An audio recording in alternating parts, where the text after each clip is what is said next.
All right. Here we are. Both of us. We're just about here for first pitch too. Look at that. We are ready to go. Just in time. All right, Giants baseball, game 2 of the Astros in Houston. And fade that out there. All right. So Giants facing the right-hander tonight. They have started 5 right-handed hitters against this right-hander tonight. So notably not in the lineup is Heineman and Sandoval. So you won't get a left-handed catcher hitting. And you also won't see Donovan Solano tonight with the 15-game hitting streak. Your thoughts on that? The lineup is a little squirrely tonight. They're trying something different, I guess. Taking a quick look of the lineup, like I said, it's been a crazy day, so I'm just getting here and taking a quick look at the lineup, and I know Solano's been having a tough time on the defensive side of the ball, but like you said, the hitting has been one of the bright spots. So surprised they're not using him at least at the DH. Right. Yeah, he would seem like a perfect DH candidate. He seems like the best DH candidate, at least that we have on our team. Yaz, I like. I always want to see Yaz and Dickerson at the top. Yeah, it's a 3-pitch strikeout, unfortunately. I get they're making the big bucks, so they want to play him. Flores at the DH. I guess the whole point is with Longoria back, you can't put Flores at third. They want to play Crawford, so you can't put him at short. And I guess they got Dubon playing second tonight. Yeah. But yeah, Solano not being in the DH is I would say is the one surprising spot for me. Other than that, Slater's looked really good lately. Good to see him in there. Like I said, Yaz and Dickerson always good. Yep. Crawford, I wish we could start to figure something out there. Longoria hasn't looked too bad. He's had a couple of good games, so interesting lineup tonight. Like you said, a little squirrely. Maybe just trying out something new. They certainly looked good in this. Oh, there we go. In the kind of, towards the end of the game last night. Couldn't hit the ball before that, but yeah, they saved it's happened a few games so far in this season. It's only 18 games into the season. This is number 19, I think, where they are able to scatter runs, like lightly scatter runs across 9 innings, right.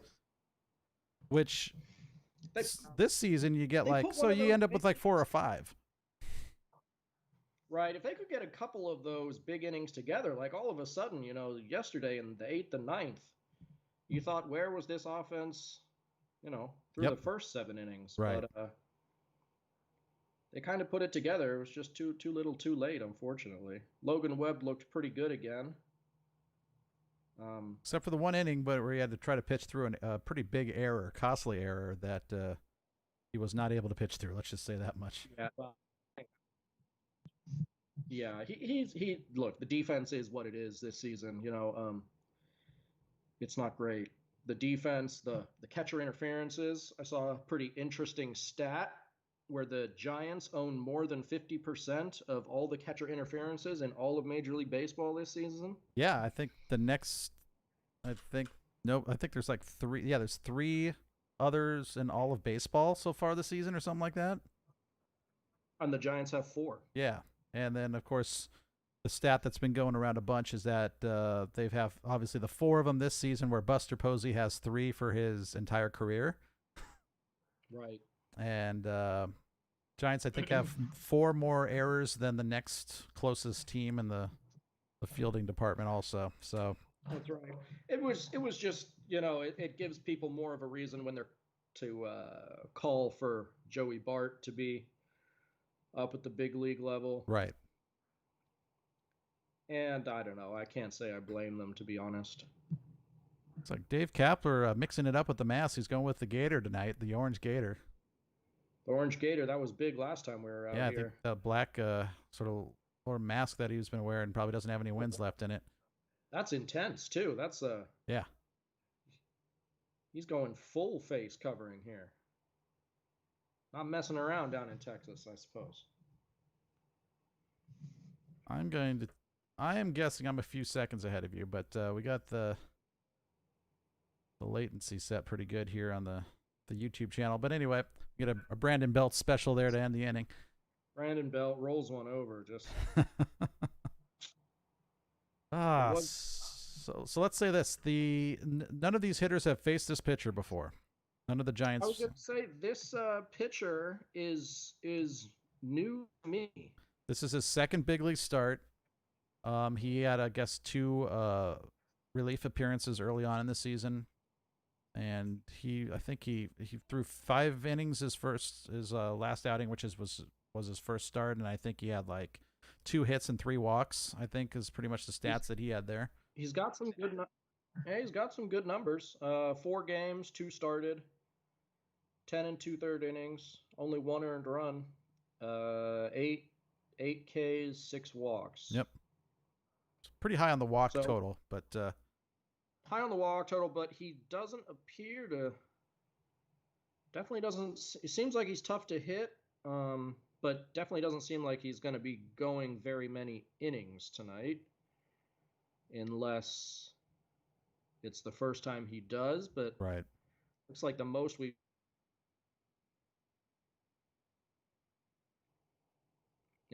When he did not start, came in relief for 5 innings against Arizona back at the beginning of August.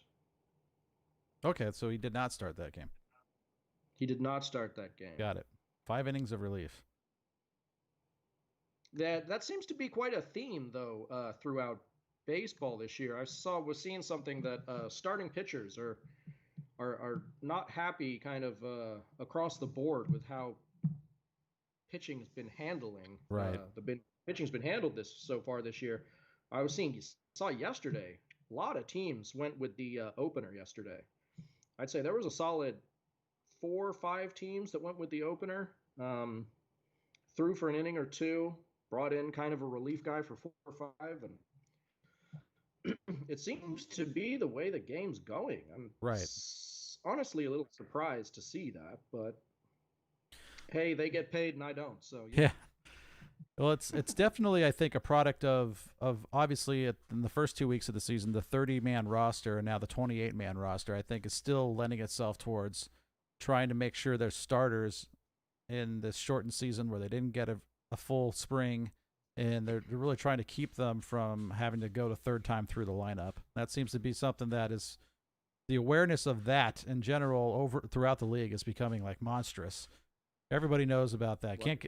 Really want to avoid that third time through the lineup, and we've seen that. Like last night, the Giants, real quick hook of a lot of pitchers. Gossman 2 nights ago, real quick hook of him, and I mean he had a magnificent. Wow, I can't say the word. Magnificent start, and he's been fantastic, throwing 99-mile-an-hour fastballs out there. So. That's right there. That's a play you just love to see. As much as everyone dislikes the Astros, to get hit with his own bunt out of the batter's box for the out. Take it. That's solid. That is solid. Tyler Anderson an interesting question. It was go ahead. With obviously, as we all know what the Astros got up to, and if the Giants were going to have a trash can beater, who would be beating the trash can on the Giants team? Oh, that's a tough one. That's a real tough one. I think your choices were Hunter Pence, Brandon Belt, Brandon Crawford, Crawford, Belt, Pence, and your last choice was I can't remember who our last choice was. I think the overwhelming winner, though, and there was a solid, I think 8,000 people. I'm going to guess Hunter Pence was probably the winner. Hunter Pence was the big time runaway winner. Yeah. See, he's probably the most in shape by far. I mean, that guy's a physical specimen, that's for sure. Yeah. But he's probably one of the biggest softies on the team too, in terms of that. Right. Probably the guy least likely to actually throw down with anybody. Absolutely. Josh Reddick into the corner. Standing or sliding double. I can't understand why the Astros are 7-9, but I You don't. know, the lineup obviously is very good. Mm-hmm. Altuve, I mean, they've got Reddick up in the 2 hole now. Reddick was hitting 8 or 9 the pretty much all of last season and the majority of this season so far. Bregman, Brantley, Yuri Gurriel, Correa. Yep. I mean, it's a stacked lineup. A little underperformance, I think, from a lot of guys, especially Altuve. Altuve hitting 181. That's not what you expect from Altuve. Bregman hitting 224. Kyle Tucker, the rookie, only hitting 190. Maldonado, you're never going to get big numbers from him. But of course, they lost. Obviously, they lost Garrett Cole. Yep. Verlander's been injured since his first start, which is their big thing, right? I mean, their pitching's starting. If you got starting pitching like that, tough to beat. But yeah, underperforming hitting mixed with no Verlander, no Garrett Cole. Right. That's gonna bring the record down real quick. So they're close to 500 though. So I mean, things could turn around. Obviously. Right, and obviously this season's a lot different because we're only playing 60 games. But even the best teams are going to go through a lull in a season, right? Whether that's the end of the season, the beginning of the season, the middle of the season. Of course, you can't really afford a big dip this season when we're only playing 60 games. Right. So we'll see if they get it turned around. But I know a lot of Major League Baseball likes seeing them falter so far. Yeah, I don't think anybody's shedding a tear for the Astros thus far. Absolutely not. Myself included. Yeah, I guess I could definitely be included in that group. All right, I'm going to pause a few seconds here so we can kind of get together here. All right. So, and you mentioned kind of the underperforming thing. Well, I guess we both sort of mentioned it, but speaking of not everybody kind of being on all the time, the guys that we've been talking about, the Yastrzemskis, Dickersons, kind of slumping a little bit right now. They're definitely not as hot as they've been. It's Dickerson especially. They're coming back to earth a little bit, which you kind of expect a little bit of regression to the mean here at some point. But absolutely, totally to be expected. I mean, yeah, still hitting above 300, even if it is slightly. Dickerson much more so in the slump lately, right. But like you say, it's bound to happen. Baseball's supposed to be a long season, and teams have ups and downs. Players going to have the ups and downs.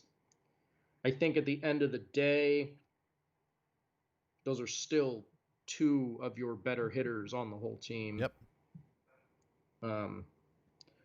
So not too worried about them. Yeah, so Yastrzemski starts to fall off a little bit. They were talking about him during the game last night a little bit and how he's not been getting on base, striking out a little bit more. But while those guys at the top of the lineup start to cool off a little bit, Austin Slater is coming on strong pretty much. So he is knocking the cover off the ball, in fact, and he's definitely looks like he's got himself penciled into a kind of an everyday spot right there. I mean, he's starting against the right-hander tonight, so a little reward for Mr. Austin Slater, who's been trying for years to be a regular in this lineup. He has. And you're right. At the moment, there's no way they can sit him down. Hitting for power, hitting for average, stealing bags. No, he's the guy at the moment. In fact, him and Solano are the two. They're the two hitters. Like I say, it's tough to see Solano not in the DH role tonight. I know it's a little cringe every time you see him out in the field, but still one of the better hitters on the team. You can say that for half the lineup, I think, in terms of them in the field. Notice you don't see Hunter Pence out there very often. Defensively, just this team, it's funny, right? I mean, if you look back to the, I know it's we're going back quite a way, but the 3 World Series teams, I mean, it was pitching and defense all day long, and some of those teams had some pretty rough defensive starts to the season, also. Though I think, especially in 2010, I think they were embarrassing to watch, but they got it together almost overnight, it seemed like, and they were right. And all of a sudden they were rolling. Right. So I don't know if you were watching the game last night live or if you just watch highlights or whatnot, but they were talking about Chadwick Trump's catching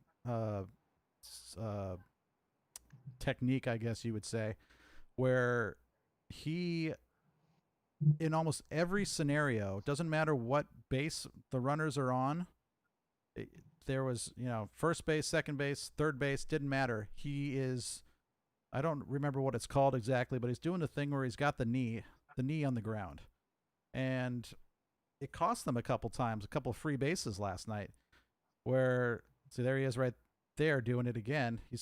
He loses all of his ability to move laterally and block balls in the dirt that aren't right at him. So he's a rookie, and Kruko was pretty darn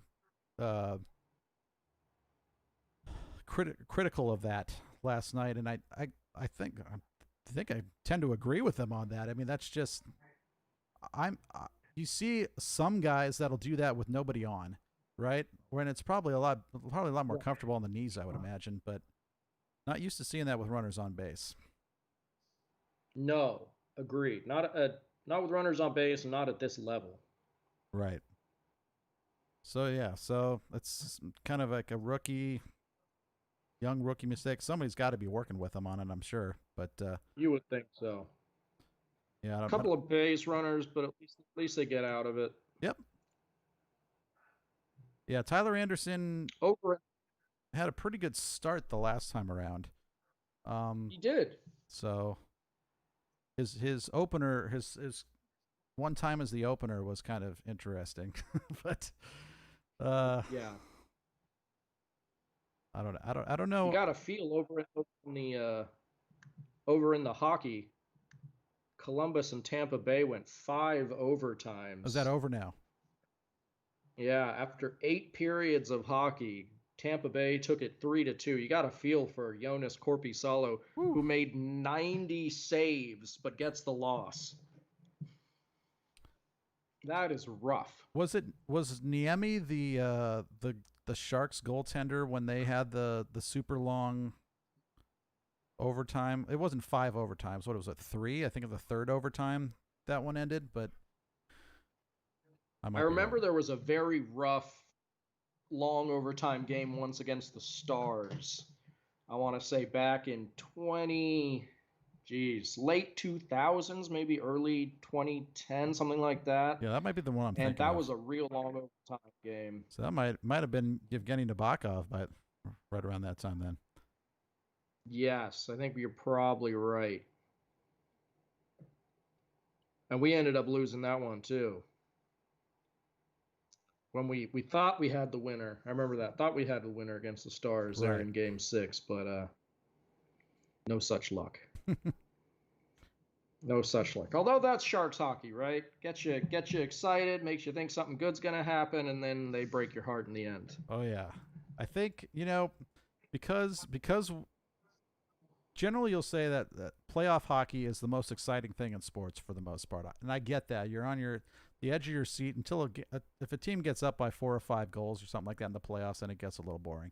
But aside from that, it is like gripping, like heart pumping, constantly action. Oh, yeah. And I will say, as for baseball's a much slower game, obviously, so you don't quite get that. But when the Giants were in the World Series, in the playoffs, for the 3 World Series championships runs, I felt like you were always on the edge of your seat then, because you're kind of got in the back of your mind, at least I did, and you probably did too. It's like, this team isn't really that good. These hitters aren't going to hit. How are they going to hit against, Verlander. How are they going to hit against all these guys? And yet, I mean, somehow they did it. So that was sort of added to the euphoria when they, oh boy, added to the euphoria at the end of the day when they actually came out winning. But especially the way that 2010 team played, where it was always, one-run games. One-run games, and there's people on base, and just sweating every pitch. Every pitch was a sweat, Absolutely, yeah. It was like, yeah, because you knew that at any moment the pitching staff might just completely blow up.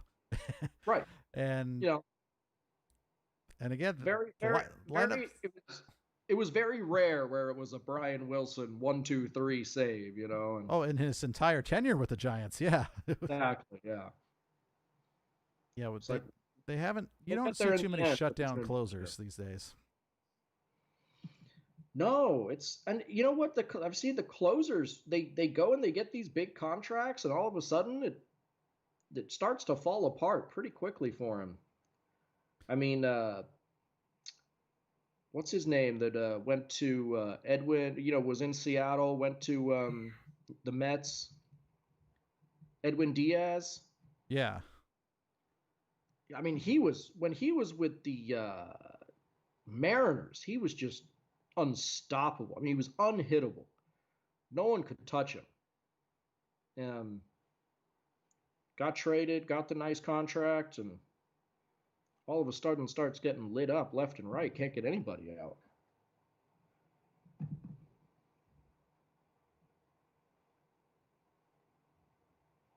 I wonder if that's kind of fun for those guys, those that they get to just, sit in the stands and, yep. Not worry about being in the dugout, just chilling in the stands and watching a baseball game. That's got to be quite nice. That is a big fly. Yeah. Once again, I'm like, I got to be a few seconds ahead. But yeah. I'm not going to lie. I did react to the homer about when he was hitting third base, but yeah, okay. I'm not that far ahead then. Yeah. Wilmer Flores. I mean, it's kind of all or nothing with him, right? It's that he's not super consistently getting on base, scoring runs or anything like that, but he's shown that he can bring the thunder and get some big hits at times. I think he heard me say that Solano should be DHing, and I was sitting here trying to figure out why. For some reason, I thought that Pence had hit right before him, and then I saw Pence sitting in what you were talking about, kind of sitting on down the line, and Austin Slater, you can't stop him. Austin Slater is just, one of those it's just in that groove. You know what it's like, you sometimes they fall in and you don't hit it well, but they're falling in front of people and good things are happening. And then you have those times where you're hitting rockets, but they're right at people, I don't know what it's like not to be in that groove, I got to say. When it's going well, it's going well. Yeah. 3 hits early on in this one for the Giants, and the real thunder of the Brandon Crawfords and the Chadwick Tromps and Dubons come up. Here we go. I'm just going to pencil in a GDP right here. Yeah. Belt's already been good for one. Let's see if Crawford can just avoid it. Those are just some ugly numbers there for Brandon Crawford. Absolutely. So I'll say this: he's got a couple hits at least. Eight hits, two ribeyes, scored 5 times. The slugging percentage and the anemic average and the donut in the home run department. I think not that he was ever a big home run hitter, but yeah, I think the days of Crawford being a 20 home run hitter, well, obviously they're long gone. 2015 was the last time he did that, but you got to like that throw over to first right there with Austin Slater tying his shoe, not even off the bat. Having a good laugh about crafty. That one. That's pretty funny. Had no idea what was going on. Yeah, so Crawford, so nothing but singles out of him. Eight singles, which, I mean, that's more than you can say for least one guy on the Giants bench. I mean, they had their time. Things were good. Right. They had their time. I think you and I often engage in the same Facebook posts by the Giants or like CamBR or whatnot on oftentimes. And there was one that I was looking at. I don't know if you were in on it or not, but there was one I was looking at the other day. There, somebody was commenting that the Giants have a bunch of no-name hitters who aren't doing anything in their lineup. And my point was, I'm pretty sure at this point the veteran players are the no-name guys because Oh, absolutely.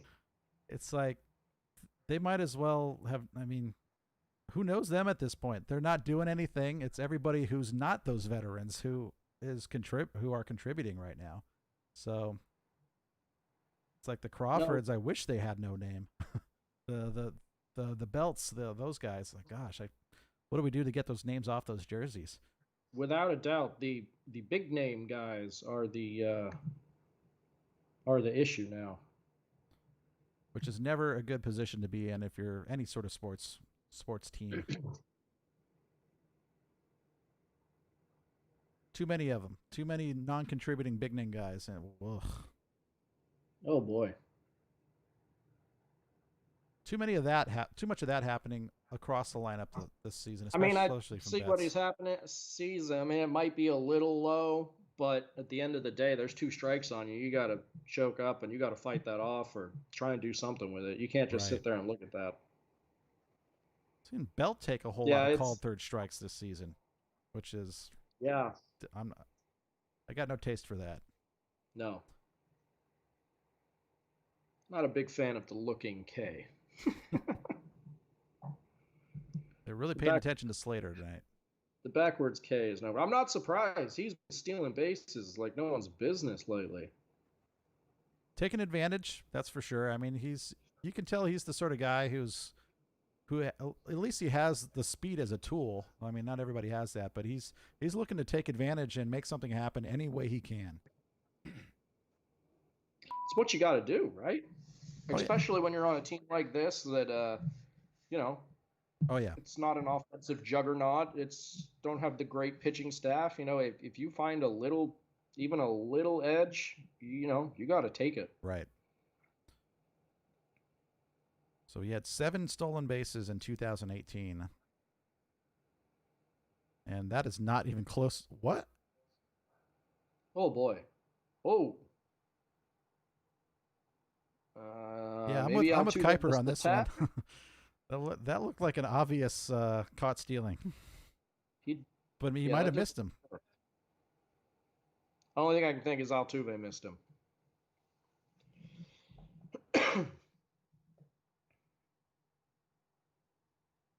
That's a swing and a miss. Oh, he whiffed the tag, didn't he? Yeah. So Slater goes to the outside of the base and completely misses the tag because of it.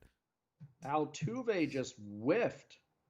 Well, doesn't have the wingspan, that's for sure.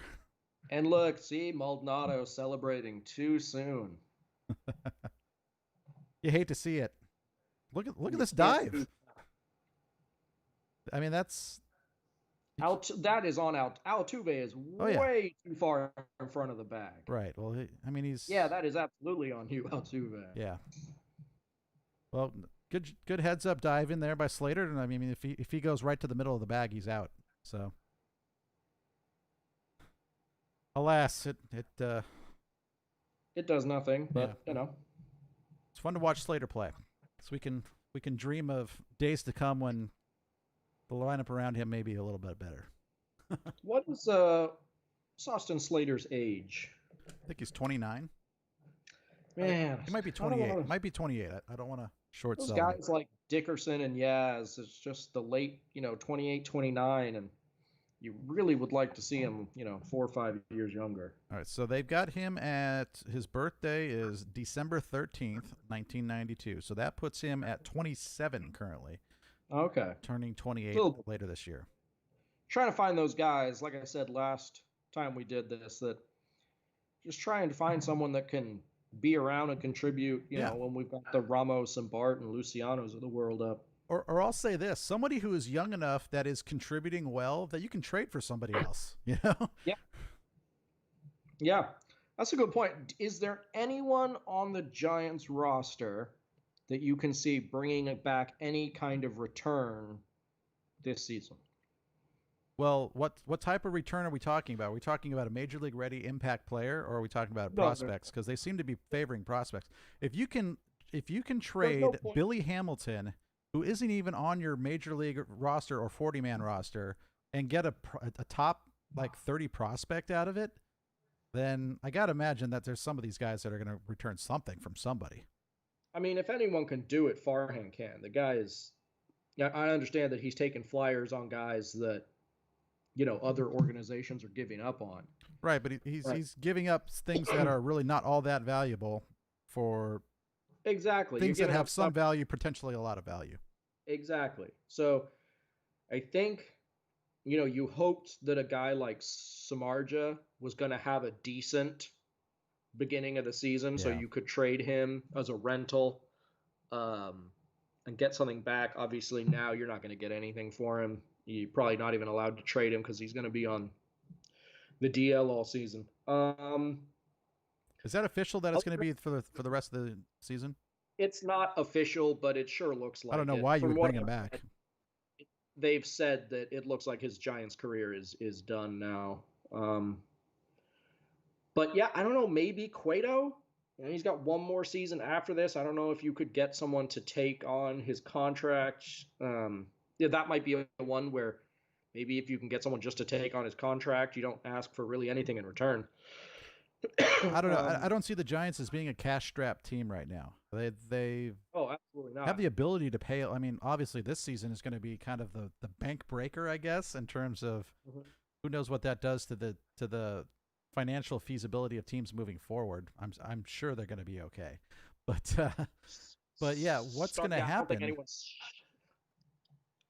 It's well, like you say. I mean, starting next year, the Samardzija contract comes off, and then as you move forward, the Posey, the Crawfords, the Belts, the Longoria contracts come off.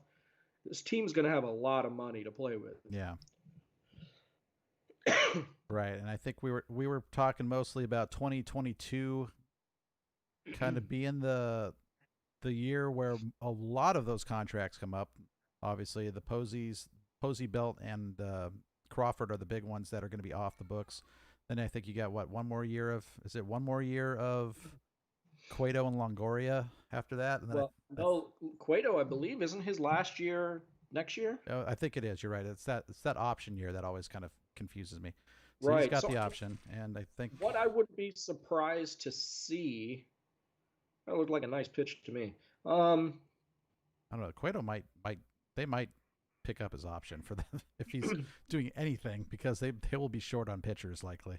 Well, I was going to say what you might see is them just try and buy out, cut Longoria that last season because, like you say, everyone else is going to be up but him. Yeah. Um, and then you finally got all those rough contracts off the book, and then you can start to try and hopefully pick some guys to complement all the big youngsters that look real good, and I know they look real good in the minors and fall leagues and stuff like that, but they got a lot of talent. I mean, I was reading something yesterday was about oh boy Ooh, was oh that looked that's painful. almost a great play. Yeah, we don't need to risk Oh. winging a ball into the stands there. But wow. Where they thought that in 2 years time that Luciano would be the number one prospect in all of baseball Yeah, going into the season 2 years from now. we'll see. I mean, we keep hearing about these guys, and I'll bet that the Giants scouting pro department's probably is a little bit stronger than it was pre Farhan. Oh So yeah. we'll see what they're able to produce. And the drafting, and I mean, I was just reading an article yesterday about how the Giants have just accumulated all of these top prospects and become getting close to being like a top 5 farm system. Oh yeah. So it's impressive, and even the little silly little moves that they've been making lately, like the trading of Billy Hamilton, or picking up these guys that have been waived by other teams, or DFA'd, I should say, for cash considerations. I mean, even if they're, I mean, you're just adding depth to that farm system and Oh making yeah. it I mean, way more competitive. look what they did with Will Wilson. I mean, a guy they wanted to draft anyway, and just ended up, basically buying him from the Angels. Yeah. I tell you what, the Astros are hitting the ball real hard this inning. Yeah, Anderson's leaving everything in the strike zone a little bit right now, so. And it's not even the big guys that are doing the damage. Nope, this is definitely not that part of the lineup. Mr. Maldonado. It's fun to see a guy named Maldonado in the league. Sure again. is. It is not the Candyman, though. No, it is not.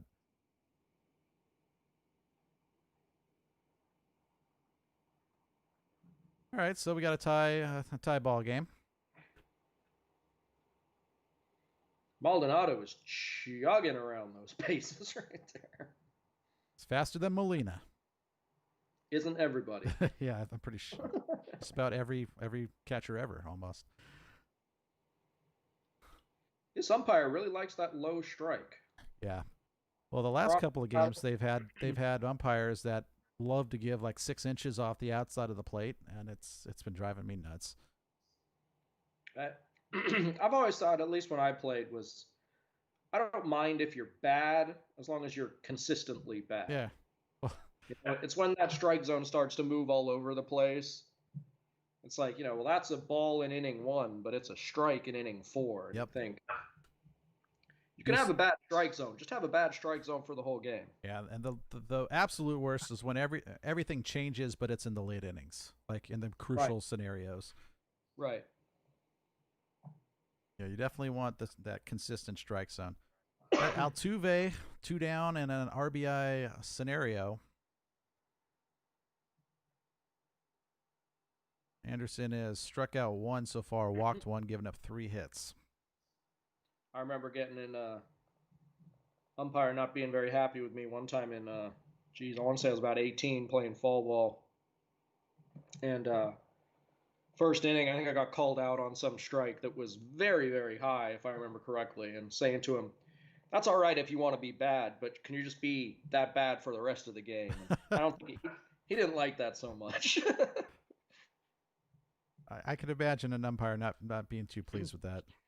And you don't mind saying things like that when you're 18 years old. So.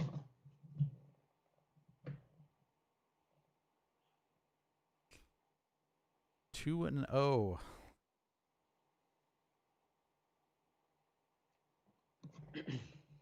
I'll tell you, this Houston stadium has changed quite a bit since it opened. Look how big that circle around home plate is, that dirt circle. Yeah. I don't think you're going to find one that big anywhere else in majors. That's got to be the biggest patch of dirt. Glad they got rid of that. That hill? In center field or whatever that was. The hill with the 3 flagpoles on it? I was not a fan of that. Like how dangerous. I mean, come on.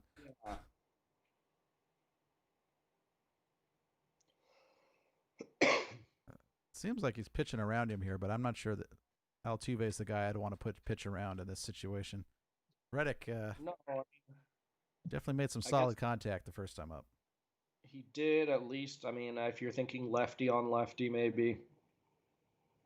Although, like we said, Altuve is having a rough season so far. So I got a lot of respect for someone who's that short who can hit with such power. You got to love the pictures of him and Aaron Judge standing next to each other, like at the All-Star game and stuff. That's just some. It's a great thing about baseball, right? You can be either of those sizes, and you can be a great player. That's true.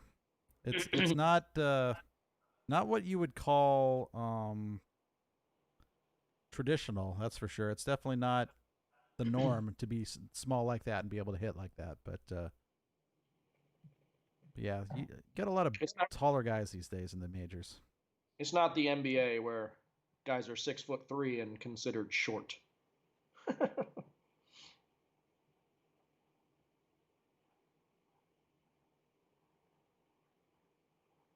All right, 2 down. Let's see if Anderson can get us out of this here. I'm feeling a ground ball to Dubon. I can't tell you what happens after it goes to Dubon.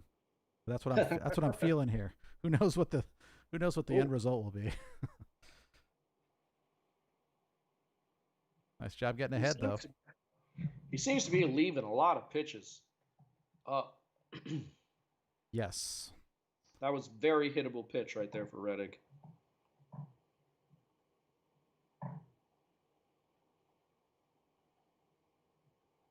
That's a good 0-2 pitch. Definitely. Yeah, I'm a firm believer that 0-2, the next 2 pitches probably shouldn't be anywhere near the strike zone. Absolutely not. Especially the 0-2 pitch.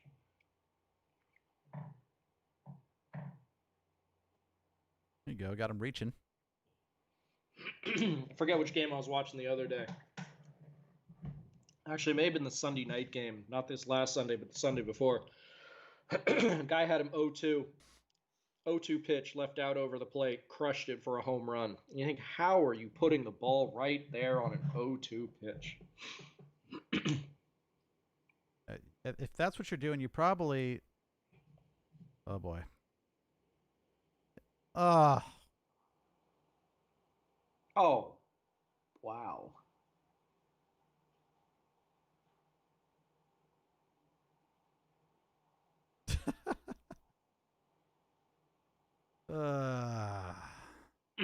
Yastrzemski is not going to be happy with himself. Ball was in the glove. I'm sure we'll see some replays of that at the beginning of the next season. Next inning. Ouch. Well, okay, so... But in real time, that looked like one he should have had. Yeah. It was hanging up for him a little bit. Looked like a tough play, but looked like one he should have had. Be interesting to see a replay on that one. Yeah, I'm expecting we'll probably get one at the beginning of the next inning. So 3-1 Astros. Oh well. Oh well. That's a good saying for this Giants season. Oh well. Giants baseball. Oh well. Remember what was it, the late? It might have been the mid '90s or something like that. Or it's Giants baseball. Anything can happen. Like what? Hey, anything could happen. Who knows? That was the kind of stuff we needed back then, though. It was, What year? I wonder what. What did you make of the? Did you see the A's Astros brawl the other day? Oh yeah. Yeah, it was hard to miss that. You see the bench coach Cintron got suspended 20 games today for his part in that. And he deserved it. I don't know what a bench coach is doing there, egging on a player to come and fight the dugout. That's some pretty stupid stuff. Yeah, those are.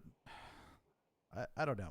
In a shortened season, I mean, everybody is obviously not too happy with the Astros right now, and let's not pretend for a second that they're the only ones that are doing it, though. Or that they are or were. So. Oh, I mean, the Red Sox did it the year before. Right. But because they're the Red Sox, they get away with it more so than the Astros. I mean, all these sports are the same. Punishments are not equal. It depends who you are. If the Yankees did it, they'd be punished on the level with the Red Sox. If Patriots. The Brewers did it, yeah.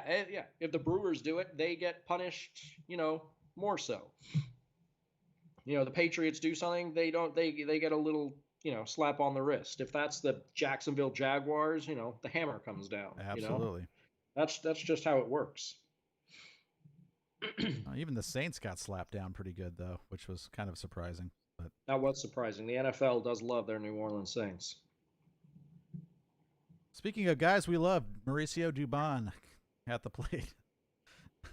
Haven't seen the replay yet. I want to see this replay of this Yastrzemski play. A little generous on the outside corner there. This umpires, he likes the if it's close, he's giving it to him tonight. He's wants to speed this thing up.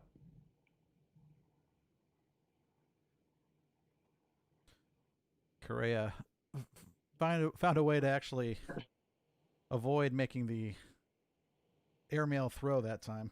Yeah, Dubon was all on top of that one. Yeah. All right, looking for Yaz to not strike out.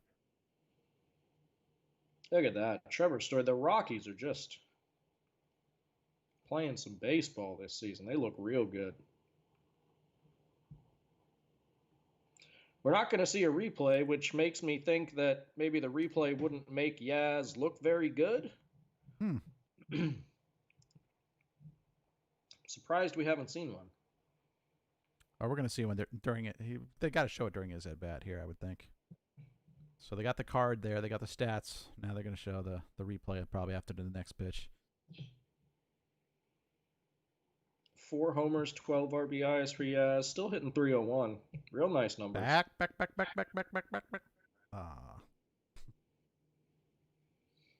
Not a very live outfield in this. Here we go. Here it is.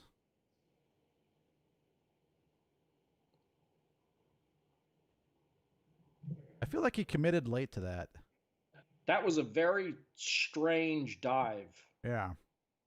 It looked like he wasn't completely committed that he was going to go for it and dive, and then at the last second kind of flopped at it a little bit, and that probably doesn't help in terms of the glove position. I tell you what, though, he's got to catch that ball. That's right there. Yeah, that was catchable. That's right there. Did they call it a no? They did not call it an error, at least, but that yet another defensive kind of, oh man. I mean, that gives up 2 runs. I mean, that puts an offense that's not very good in a real big hole. I mean, yeah. I mean, when you're not a great team, you can't afford to miss those plays. In Billy Bean Moneyball land, defense doesn't matter, but it seems like right now every single mistake the Giants make defensively is costing them runs. Yes. Yeah, those A's teams also had very good bullpens. Yeah. They had a lot of good everything. Oh, good starting pitching, good bullpens. the right hitters in the right places at the right time. They did. They really did. All right, so the Giants go down quietly in the third, still 3-1.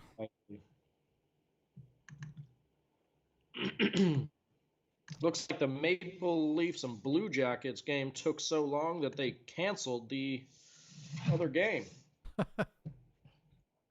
Moved it to tomorrow. Said they took too long. Wow. Maybe like a 6 a.m. start or something like that. That's pretty unbelievable. I think they got them at 8 a.m. Imagine waking up, getting a playoff hockey game going at 8 in the morning. Yikes. Yeah, I mean, we talk about how athletes are kind of creatures of habit, and when you're not waking up at the normal times you're used to playing games every day, it's got to be awkward, a tough routine. I mean, when do you have how do you have a morning skate when you're playing at 8 a.m.? I don't think there's such a thing. It's the night before skate, I guess. I mean, you know what? That's a good point. Since they're all done now, maybe they have them get out there, Zamboni that ice, run through everything that you would do tonight. Yeah. Get back, sleep, wake up, and play some hockey. I mean, I got to say, I'm a big fan of the playoff hockey. I'm a big fan of hockey in general, but playoff hockey is just unlike anything. It's unbelievable. Oh, yeah. Like you say, playoff baseball, when your team is in it, playoff baseball is unbelievable too, because like you say, it's such a slow-paced game. Obviously, you don't really think of each pitch being so incredibly important, but then all of a sudden, playoff baseball, when your team's involved, each pitch really, really is important. So you're hanging on to each pitch for 3.5, 4 hours nowadays with how long these games take. I mean. Yeah, there is a heightened sense that every pitch counts in the playoffs, and that's regardless. I mean, that is just for some reason. I feel like pitching is better in the playoffs, and maybe that's absolutely.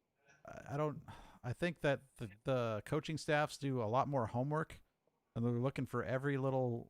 It's like they planned every single pitch that they're going to throw to every pitch to every Oh, batter, absolutely.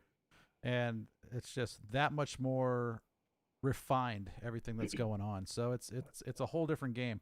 And yeah, man, there's so much downtime. It's like football kind of has the same thing where there's all the build up to the next play, and then Right. the play happens, and then there's okay, now we're building back up to the next play again.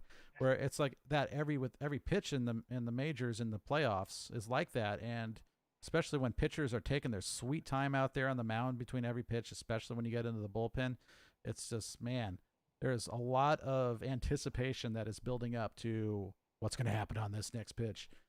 Yeah. And I think a lot of that as well you get with the crowd in baseball, right? Because of the anticipation, and you can feel it in the air with the crowd, and it it comes through the TV as well. So I actually think it's going to be really interesting playoff baseball this year, because I think that's such a big thing with the playoffs is the atmosphere, Yep. and you can feel that atmosphere, and it's going to be I don't know what it's going to be. It's definitely going to be different, but it's going to be really interesting to see if you still get that heightened sense of like importance and all that stuff. Mm-hmm. It's going to can you take it seriously with all the cardboard cutouts in the background, and they got Bernie from Weekend at Bernie's behind the plate in Kansas City. We got a 4-1 ball game here. Anderson is getting smoked. Yes. These last couple innings, he is getting hit real hard. See how long they keep him out there, but if he's going to keep leaving everything up in the zone, you can't leave him out there much longer, because this offense is going to really take advantage. All the homers are to the short porch and left so far, aren't they? Yes, they are. All three of them. Yep. Oh, boy. He got a hold of that one. Almost hit the camera. Right at it. It's nice to see President Bush and Babs back there behind home plate. Good to see they could make the game. I always remember that from the games at the Astrodome. You'd see George Bush sitting back there in the stands. That's right. And wasn't it didn't his son own the Rangers? The Astros. I think it was the Rangers. But then didn't he have to give it up when he became president? Something like that. Yes. So yeah, they cornered the market on Texas baseball. Yeah. That's a good pitch.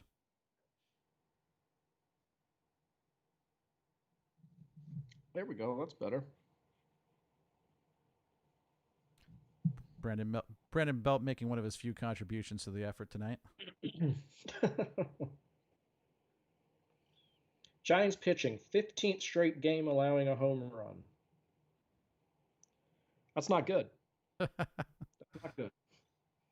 This is not the year of the pitcher for the Giants, that's for sure. I feel like it's they knew that coming in. They absolutely dismantled everything that was left of the bullpen last year. And Reyes Maranta, though, as something I talked about the last game, starting to pitch and doing a little rehabbing in Sacramento now. Chance we might see him at some point. I saw that what was it, Bishop made his way to Sacramento as well. Yep, Bishop's been added, so he's done. He's done with whatever illness or whatever the heck I think he had, or he had something going on. I forget what it was. I think he had tested positive for COVID. That's right. That's what it was. It's one of the guys that did that, so he's back. Some illness thing that's going around, I hear. What do you think they're going to do with the Cardinals, who are now missing their 4th straight series?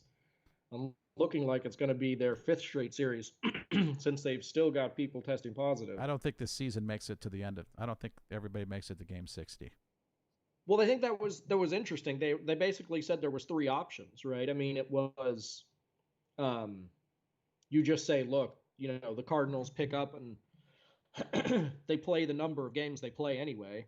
But I'm not quite sure. They get to 40 games or Mm-hmm. something like that. I mean, I don't know how that works then when you're talking about playoffs. I mean, I think MLB would be very happy if they played very poorly and were nowhere near the playoffs, because then that Right. makes it much easier. But if they're a game out or a game up, I mean, and they've played 20 fewer games, that's a real tough spot. The other option they came out with was they said, hey, look, they've got the taxi squad, which is enough to field a team, and say, look, you got to throw your taxi squad out there and play. Obviously, the Cardinals aren't going to be happy about that, because there's going to be a big gap in talent from their team. Essentially a minor league team. But but it's what do you do? It's looking like their situation is even worse than what the Marlins had. So I don't know. I don't know. It's baseball's got a tough situation. This whole season's a tough situation. When you think about it, I mean, tomorrow's game 20 for the Giants. That is a third of the way through the season, through the schedule. Yeah. And that's.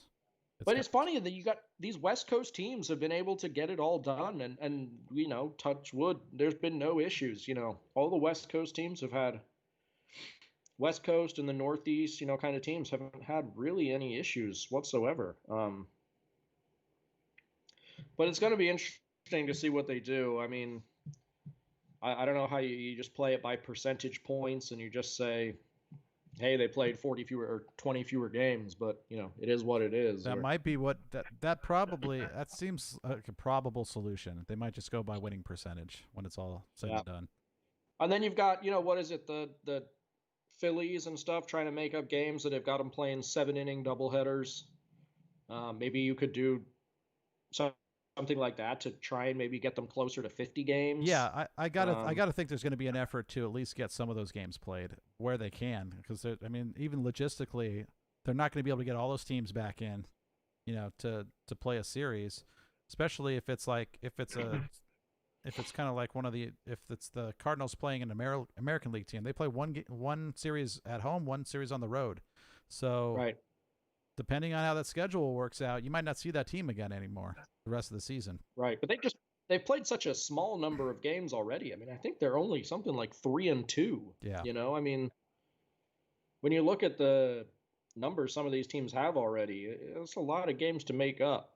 And Trump looks like he's hurting back there. Yeah, I don't see how a team can survive basically having to play doubleheaders every day. That doesn't seem seem like that's going to happen. What's going to happen to your pitching staff? I mean, I don't know how you make that work playing doubleheaders, every day for 2 weeks straight to try and make it up. Brandon Belt is definitely not playing nearly as much as what you're used to seeing him play as often, I should say. He is like super platoon now. It's an adventure up there for him. Yeah. And then, well, I mean, you look at how many games they played against, like, the Dodgers. The Dodgers have tons of left-handed starters, so he's not going to start those games. And you're right. So 7 games against the Dodgers out of the now 19 that they've played.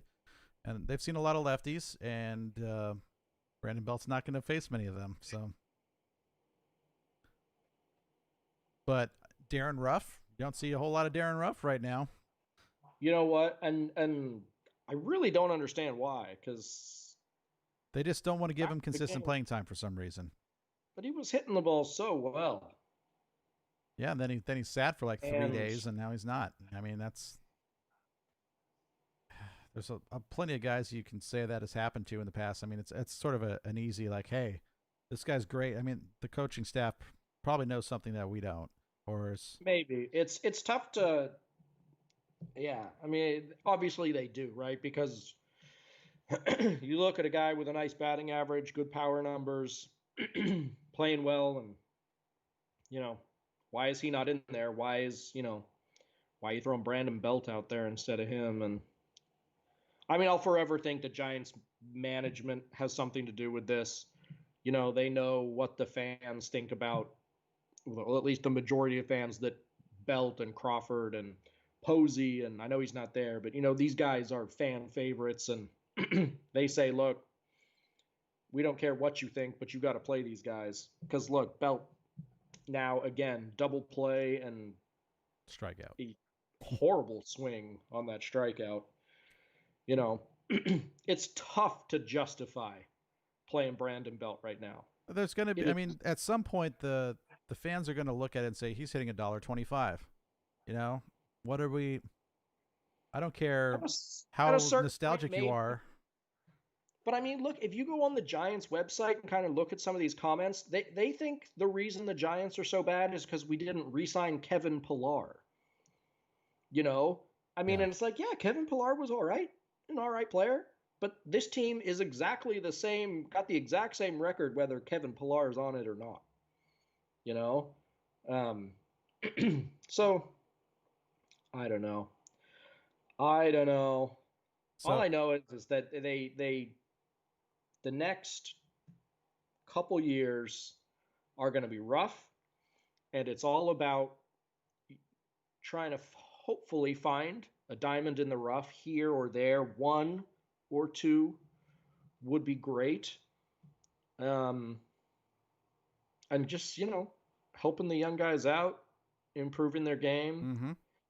And I think if they could start to try and find some pitching, it would be nice.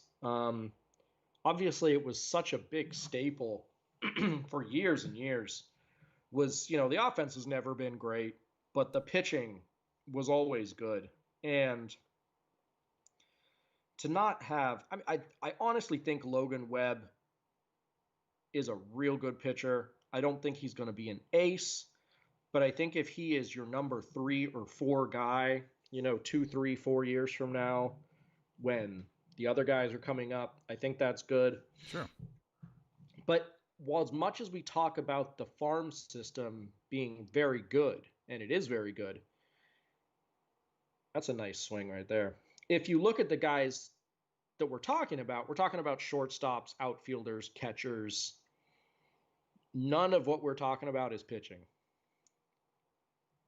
So I think that trying to, I don't know what maybe their pitching is also one of those positions where free agency doesn't really do it, because by the time a pitcher is hitting free agency, he's late 20s. And as we've seen, pitchers go downhill very steeply, very quickly. Lincecum, Bumgarner, and it's not just our guys, it's pitchers all around baseball.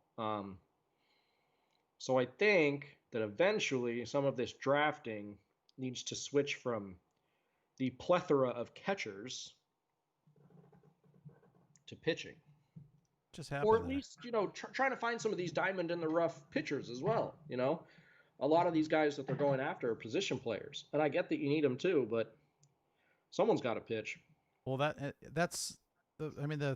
position players are something that historically the Giants have been terrible at producing consistently, especially outfielders, right? So the fact that they're making that such an issue now, the problem with that to me is it's much more expensive to go out and try to buy an ace on the free agent market, an ace pitcher, than it is to go out and try to get your middle of the lineup first baseman, So I think that costs a lot more, and for a lot longer period of time too. You're talking $25 to $30 million probably a season for that pitcher. Absolutely.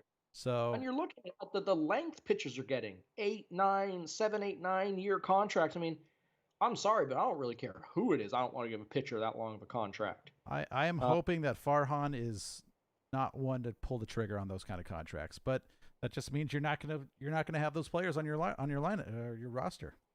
And that's fine, because I think if you're drafting good pitching, and I trust this management system that they've got now. So I think if they were drafting some pitching, and then more looking towards the free agency, I would like that approach much more. Maybe, but free agency pitchers, they don't work out very frequently. True. Look at Madison Bumgarner, for instance. It's working out real good for the He's having Diamondbacks. you hate to see it, but he's having a real rough go. I am, the North Carolina product out here, so he's definitely having it rough. Do you have a situation you need to attend to there at home right now, or everything all right? Yeah, I'll be back in a couple minutes. All right, we'll make do. So this is part of the deal when it's a weeknight and you got the kids at home. So Nick will be right back. Got the children. Slater hits a chopper back to the mound. That'll end the inning for the Giants as they leave Longoria at second base. Good to see Longoria getting a hit. I was kind of hoping that Slater was going to find a way to come up with a base hit there, but heck, these guys aren't going to get hits every at bat. So end of the top of the fourth. So we're through 3.5. Giants are down 4-1. Great time to remind all of you guys watching and supporting us to continue to support us as best you can by hitting the like button down in that corner. Subscribe button there if you haven't already, as we're going to start really ramping up the content. And by ramp up, I mean hopefully we'll get a little bit of stuff in between games starting up pretty much here. It's pretty easy when all you have to do is pick up your phone, is point it at yourself, and you can talk a little bit of baseball for a few minutes. So we'll try to get some of that going on. As we get more in the swing of doing these games. Hopefully there's enough season left that we get a good following going by the time it's all said and done. So do everything you can. If we really appreciate you watching. If you can do anything in your power to support us and spread the word. Anybody you know that's a Giants fan, say, hey, check these guys out during the game. They're talking Giants baseball, and we're saying different stuff than what you're going to get from Kruko and Kuiper.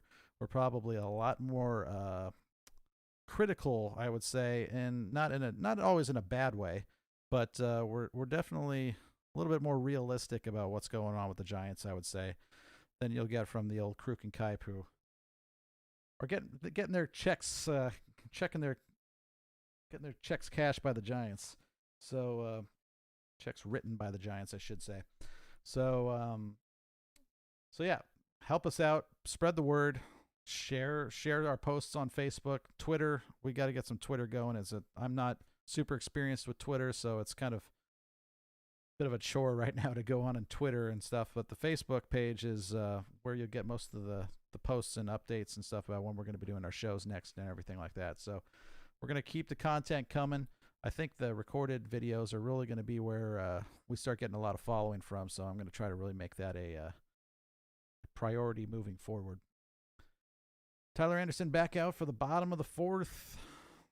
He's got Tucker, Maldonado, and Straw, the 7, 8, 9 hitters up. Tucker is 1 for 1. He scored on no, it wasn't on the Maldonado home run, but Maldonado on deck has a solo shot. So a couple guys with some hits, and Tucker putting one in the right field corner. Just foul. That looked dangerous off the bat, I'm not going to lie. So we're talking baseball. I've got a pretty interesting question I want to ask Nick when he comes back here in hopefully just a minute or so. But talking about the future of this Giants team and who's going to be sticking around. Who would you like to see stick around is really the question. Because, after next season, assuming that's a full season even, you're not going to – I don't see any scenario where the Giants re-sign Brandon Crawford or Brandon Belt to anywhere close to the contracts they were getting.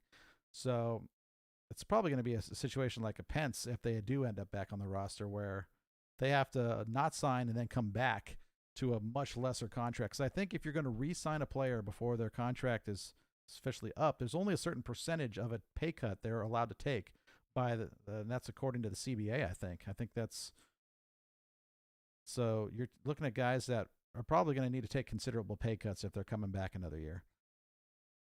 Nice ground ball out there for the Giants. Well handled there by Dubon.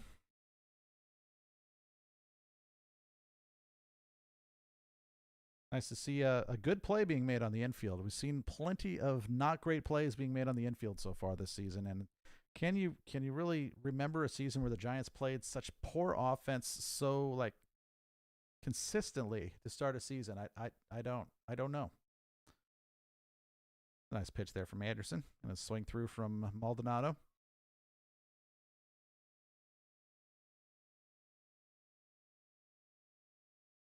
Is that Maldonado's first of the season? His home run. Was I? Yes, it was. In there for a strike on the next one. So Longoria missed the grounder. That's a good play. It's a good play by Dubon. A great throw. Very catchable. Even you didn't need it to be Brandon Belt with a long stretch there. So bravo. That's a good 0-2 pitch. Nice and in. Didn't get a swing, but you don't want that in the strike zone, as we've been saying. The 0-2 pitch should not be in the strike zone. You're trying to get him to swing at something terrible.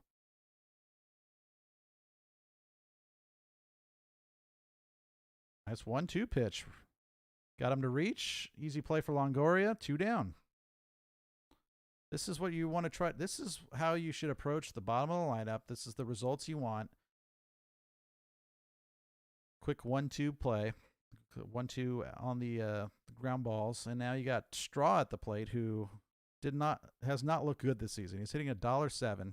I keep saying it like that. He's hitting 107, which means he's only got 3 hits and 28 at bats coming in here. The first pitch skids off the dirt in front of the catcher for a ball. Got to kind of keep my eye on what's going on with Nick here, because I don't want him to come back and be muted and be trying to talk and just not actually be showing up on screen. Another ground ball and a 3 up, 3 down clean inning for Tyler Anderson in the bottom of the 4th. So good for him. Giants still have work to do. They're down 4-1, and they're going to be coming up with a real impressive part of the lineup here too coming up. So it's the 7, 8, 9 for the Giants as well. Crawford, Tromp, and Dubon will come up, and they are a collective 0 for 3 so far in this game with 1 strikeout. End of 4-1 Giants. The Giants have 4 hits on the board so far. No errors yet, though. Mike Yastrzemski had a ball in and out of his glove back in the 2nd inning, which ended up scoring the 2nd and 3rd run that inning. So he catches that ball. Maybe we got a 2-1 ball game right now. And Astros are getting another good pitching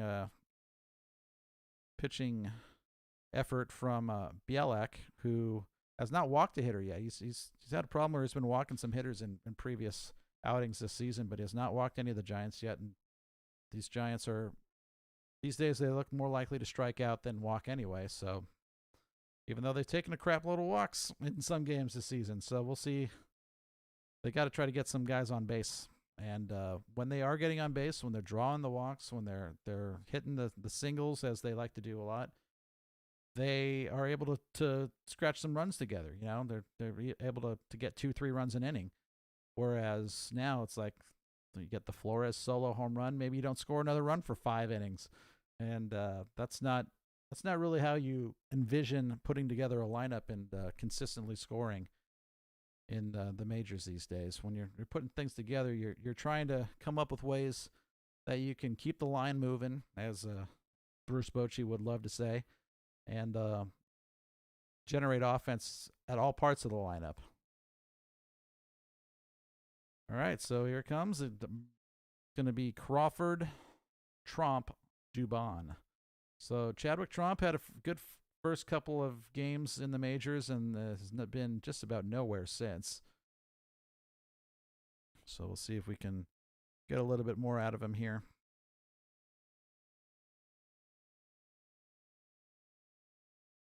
Crawford, first pitch to Crawford is a curveball in there, swung and missed for a strike. Can't wait to get some sort of a stat on swing throughs and how often Crawford's actually making contact when he swings the bat.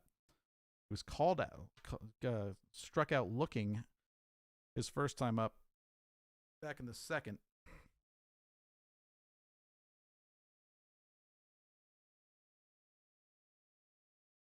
Way inside. So 2-1.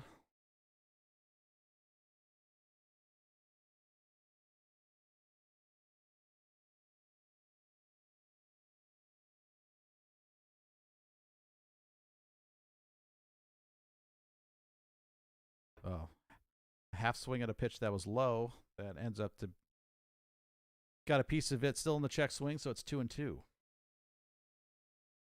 Not a whole lot of fastballs being thrown right now.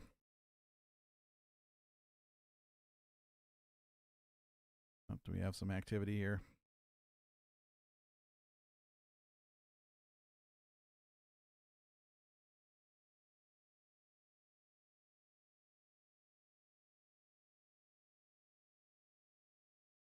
Three and two, full count. So the last pitch was well outside. Fouled back. We'll do it again.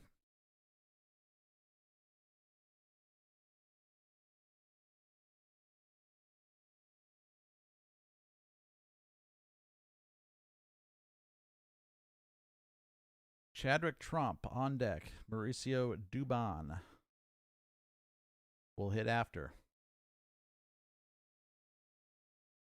It's kind of eerie how quiet it gets in these stadiums. Even with the synthetic crowd noise, it is just quiet. Oh, looks like we lost the call there with Nick for a second. Try to get him back here.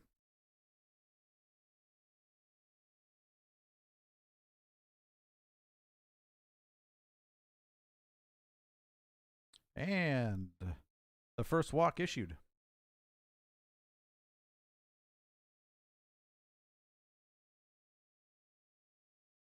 Belak low and away on that one, and Crawford, of all people, is on base to lead off an inning. So got the leadoff runner on. Good things have happened so far this season when the leadoff runner was on base.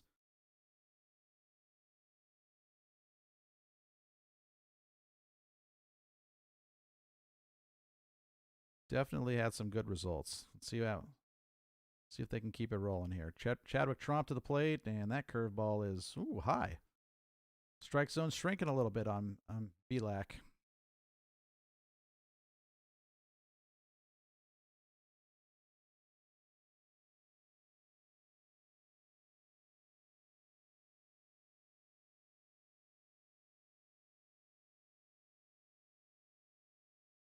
Trump swinging and missing at that pitch. He had a mighty hack.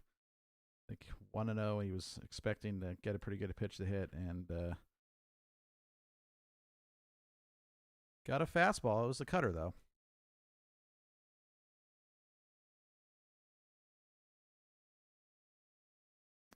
Outside on that pitch, 2-0. 2-1, sorry.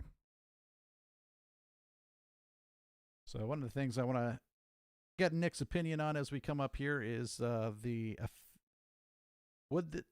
talked about would having Kevin Pillar in center field have made a difference this season, and I think it's a resounding no. I don't think he was that great of a center fielder. He's one of their most consistent and clutch players of the year last year. But I think moving on, would it have been much different if Buster Posey was in the lineup? That's really the question I'm going to ask. Get his opinion on that. But I'm inclined to say no as well. I just don't think that one player is enough to really change the outcome too much on this team.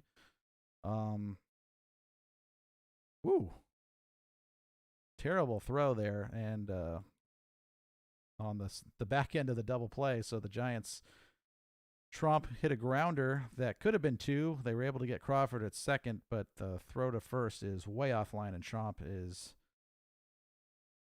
on the fielder's choice. He's way up the first base line, down the first base line there on that throw. So Correa, another errant throw. We'll see moving forward if that comes back to bite them. Mauricio Dubon grounded out in the third.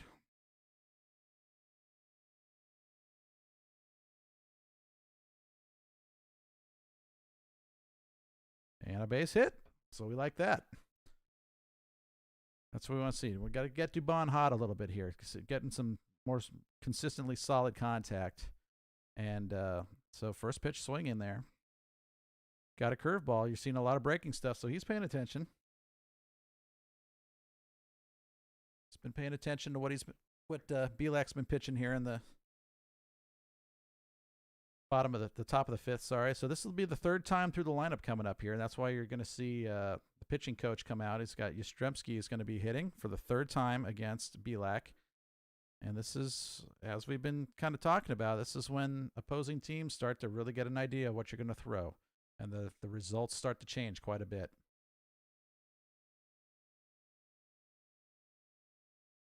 I could go for a McDouble right now. I don't know about the rest of you. They got a McDonald's McDouble commercial here. I think Nick is probably helping the girls get some dinner here. It's about 7:30 out there on the West Coast.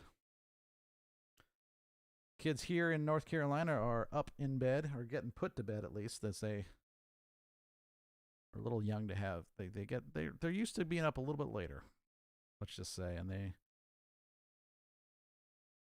get a nice long nap in the middle of the day, so it helps.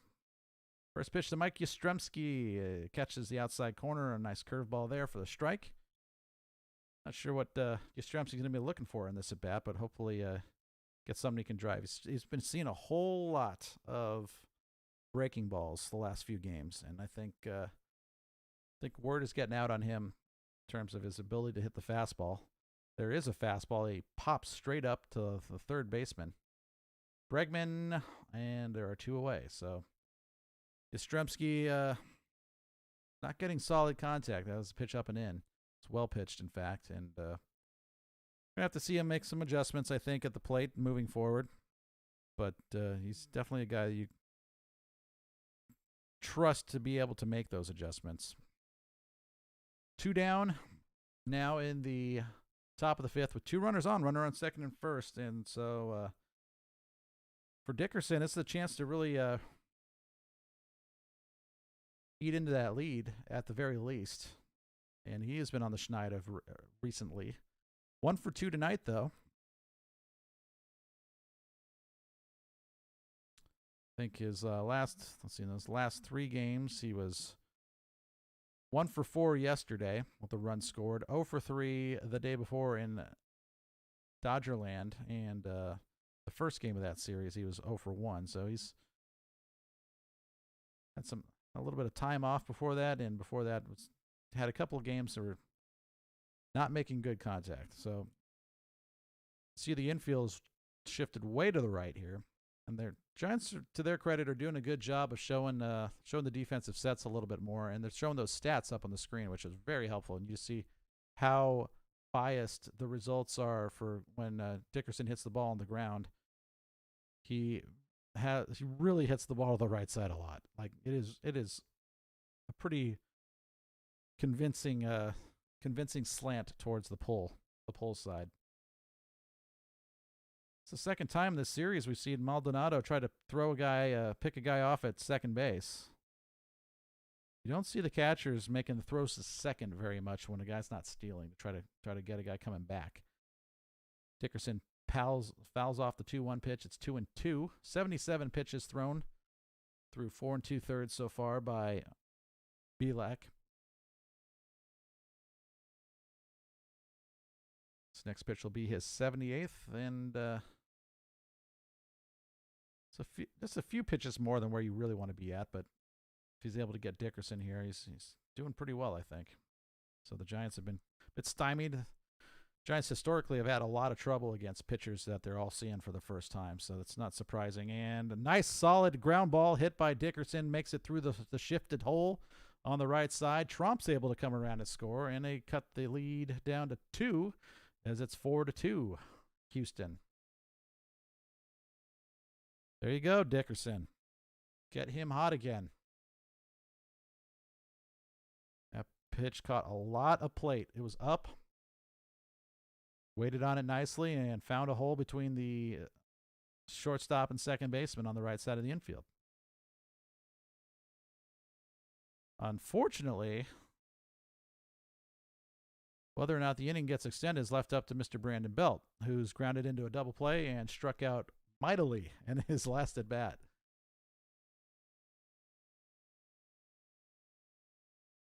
And he gets a hard curveball too far inside for ball one.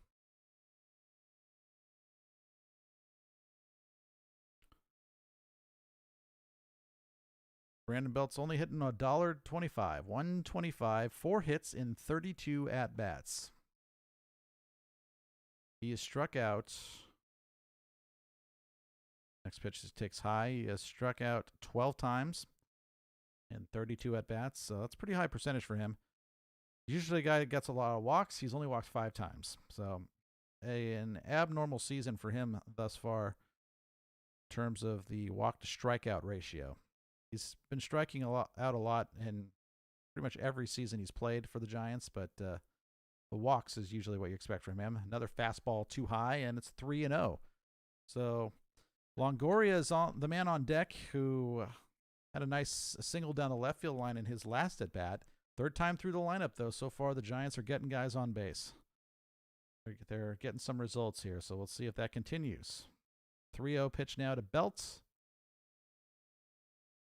And that definitely caught the upper inside corner for strike one. As Belt watches it, and he's taking all the way, it looked like. Some straight fastball. See what happens on a 3-1.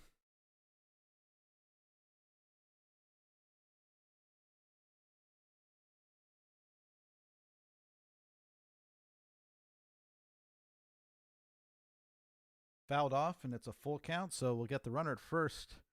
Dickerson will be moving on this pitch.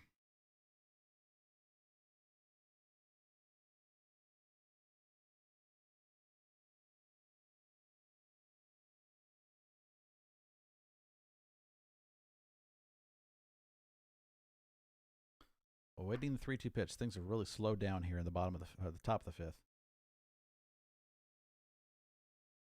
And Belt way off the inside. It's an easy loop, easy little pop-up right to the third baseman Bregman. That ends the inning. He looked rather disgusted with himself. He is now 0 for 3. So Brandon Belt, again, a leverage situation there where he could have gotten some help the Giants out here with at least one run, and with the runner at first running. Maybe a base hit scores 2. It's possible. But alas, that is the end of the top of the fifth for the Giants. So again, a reminder. We're through halfway through the game, 4.5 now. Like down in that corner. Hit that like button if you can. Smash it much harder than what Brandon Belt just did. If you could, please. Because we want some solid contact. Maybe give me a Wilmer Flores smash of that like button down there. Our home run hitter for the Giants so far tonight. And also the subscribe button down in this corner here, and we'll make sure everybody knows when we're coming out with another game and with more content in between.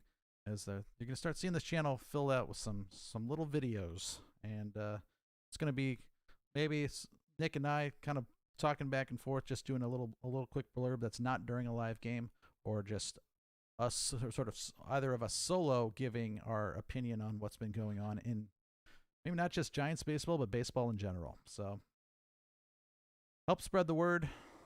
The more you hit that like button, the more you hit those subscribe buttons, the more visibility our channel gets overall on YouTube, and it starts getting suggested to people. And that's how we build the empire. That's how we get this fan community to the point where it's the hangout for Giants fans, and that's kind of what we're going for.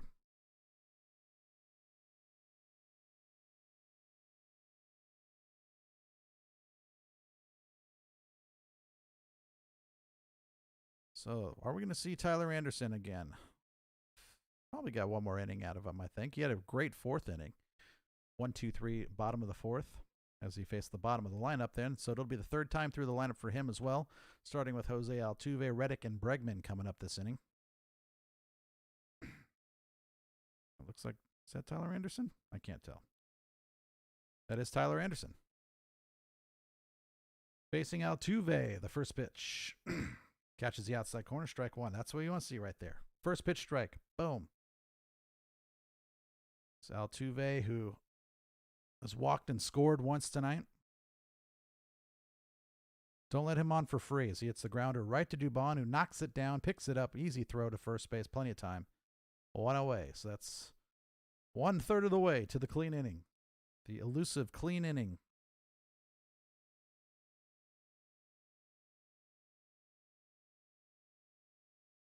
You can string a couple of those together, things are going well for the Giants, and that's what we're hoping for here.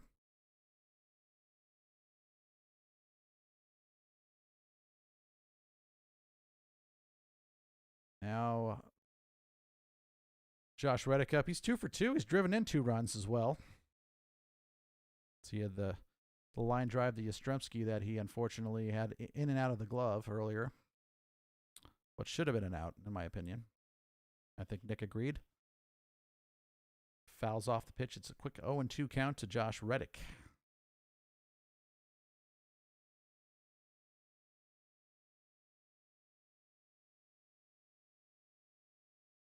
The pitch now is inside, 1-2.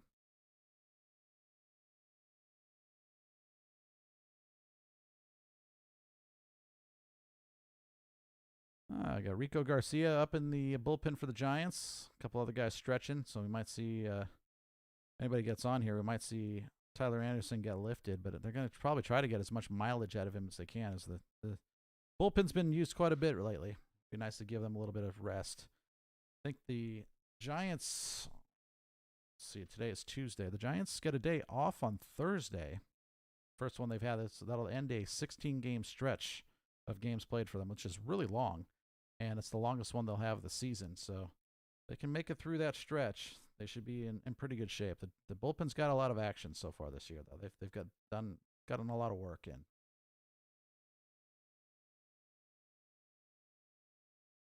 Swinging and missing is Josh Reddick. A great pitch from Tyler Anderson.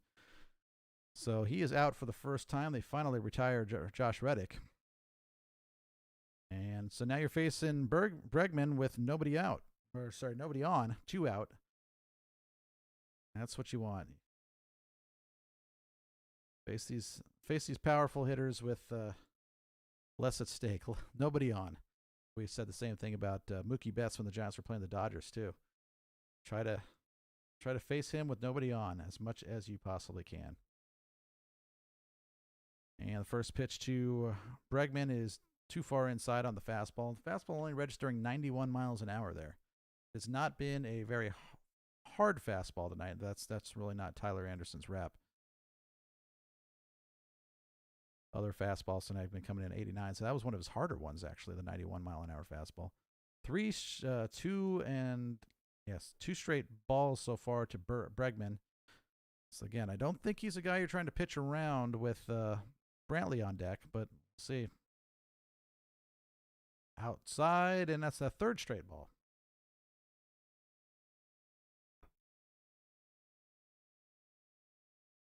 So I'm going to try to cut down on the delay here and just skip to live. And they ended up walking Bregman on 4 straight pitches. Decision time here for Kapler. There's 2 down in the inning, so it is not a clean inning, unfortunately, because we got the runner on.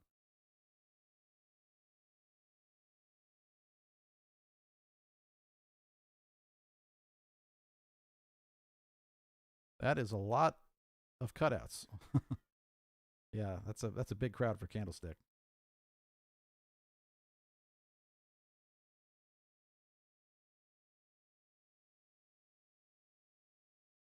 Is anybody watching considering getting a cutout? That's what I wonder. It's like, anybody know anybody that actually has a cutout? Might be fun to get a cutout get the Chris and Nick show represented at the San Francisco Giants games in the cutout form. Do some sort of goofy looking face. Get a little airtime.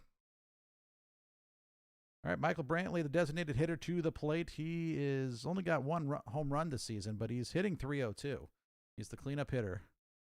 Pickoff attempt over at second. They check on Bregman. Nothing doing there. So keep the cleanup hitter in the park. Keep him from doing any damage here. That's been easier said than done for Anderson at times, but you got to make sure that if he does put the bat on the ball, it's got to be something without a lot of sting in it. And that is a perfect example, getting up and in on him off the inside of the bat. He's fouled that pitch off, but on a pop-up, that is easily something that could be a quick out. You keep putting it someplace where he can't get solid contact. Easier said than done. If it was that easy, then pitchers everywhere would be retiring guys left and right. 0-1, just a little bit low for ball one.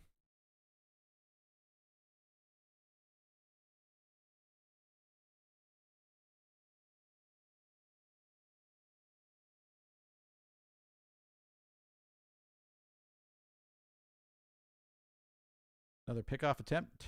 Still nothing doing.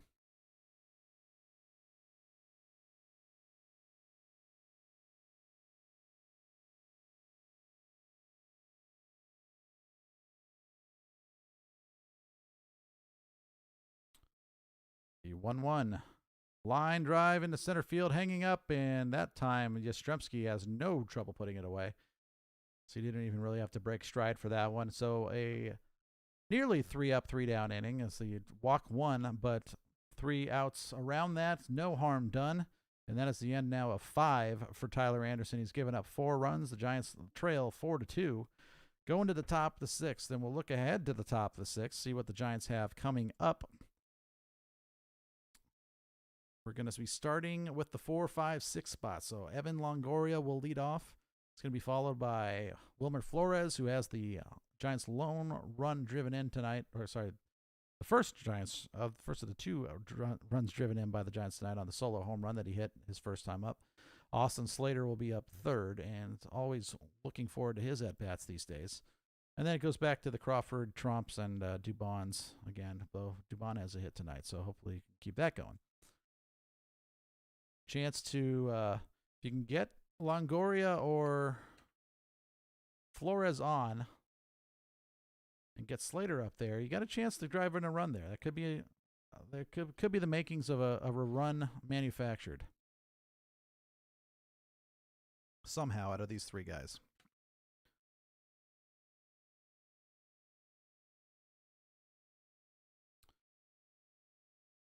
We got a pitching change here for the Astros. It'll be Enoli Paredes coming in, the righty for the Astros. He'll face Longoria, Flores, Slater, who are all right-handers. And it will close the book on Bielak, whatever. As he goes 5 innings again. That was also matches the longest outing of his season earlier, 5 innings. So he closed the book on him. 5 innings pitched, 6 hits given up, 2 earned runs, 4 strikeouts, and a walk. And we got Nick coming back in, it looks like. Hey. We are back. Let me get you up on the screen here. Oh man, you got a solid internet connection now too. I gotta shrink the heck out of this to make up for that. What did I miss? You did not miss a whole lot, to be honest. The Giants managed to score a second run in the top of the 5th. I think you were still here for that, though. Yes. All right. So we're still just 4-2. It is 4-2. It was a 1-2-3 bottom of the 4th, pitched by Tyler Anderson. And the bottom of the 5th was he walked 1, but otherwise it was pretty harmless inning as well. So pretty impressive, not too bad.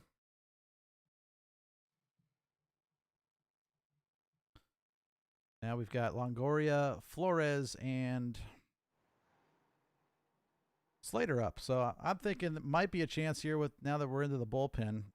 Might be a chance if we can get Longoria or Flores on. I can imagine maybe a double from one of them and then a base hit, RBI base hit for Slater. I'm hoping. I'm trying to be optimistic here. I wouldn't be opposed to that. Yeah. All right, I'm going to be right back. I'm going to switch over to the TV here. My streaming is not working out for me. All right. So we'll wait for him to come on back to the machine. Longoria hitting a high fly ball to left, but it's to the warning track on the short porch, and that is put away. So 1 down for the Giants in the top of the 6th now.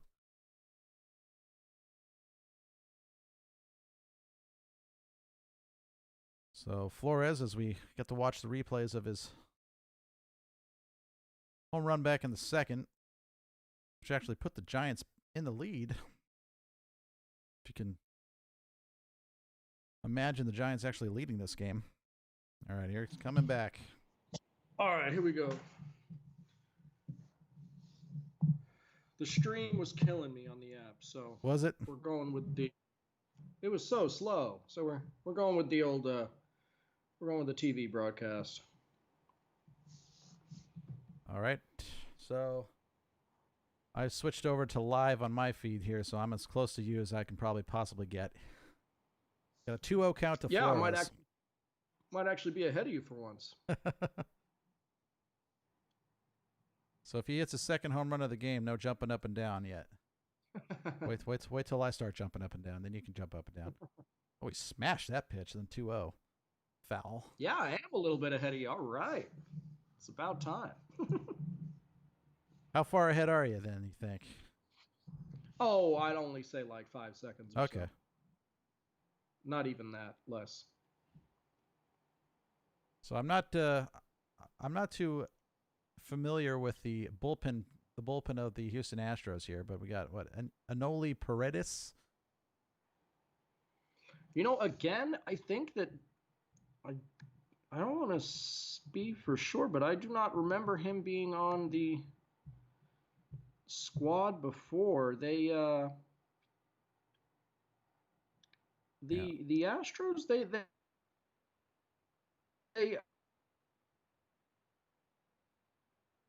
let the world's, the Astros teams of the last couple seasons. This is his rookie season here, it looks like. He doesn't have any stats prior to this season. The Correas and the Altuves and the Bregmans are obviously there, but yeah, the pitching staff and the bullpen looks quite a bit different than we're used to. Not that we see a lot of the Astros normally being in the American League. True.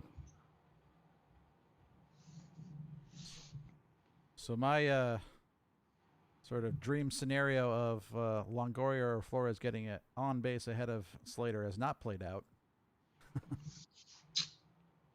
Giants out hitting the Astros 6-5. Yeah, well, I mean, that's kind of been, I'd say overall the Giants have shown the ability to slap some singles and not much else. Sometimes the occasional solo home run, but it seems like the bulk of their home runs are solo shots, and so it's hard to they don't string hits together a whole lot either. It seems like it's well, I mean, we've talked about it. The way their lineup, especially tonight, is constructed, there are a lot of holes where you might go 3-4 hitters before you get another guy that can get a base hit, Exactly. Yeah, that's the problem. Ooh. Big swing and a miss there. All right, 1 sec. Okay.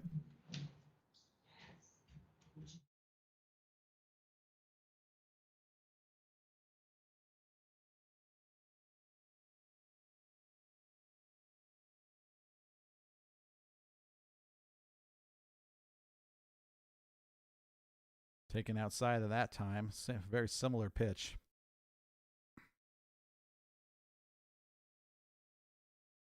Two and two to Slater. 2 down. Top of the 6th. Giants still down 4-2. Managed to get 1 run back in the 5th.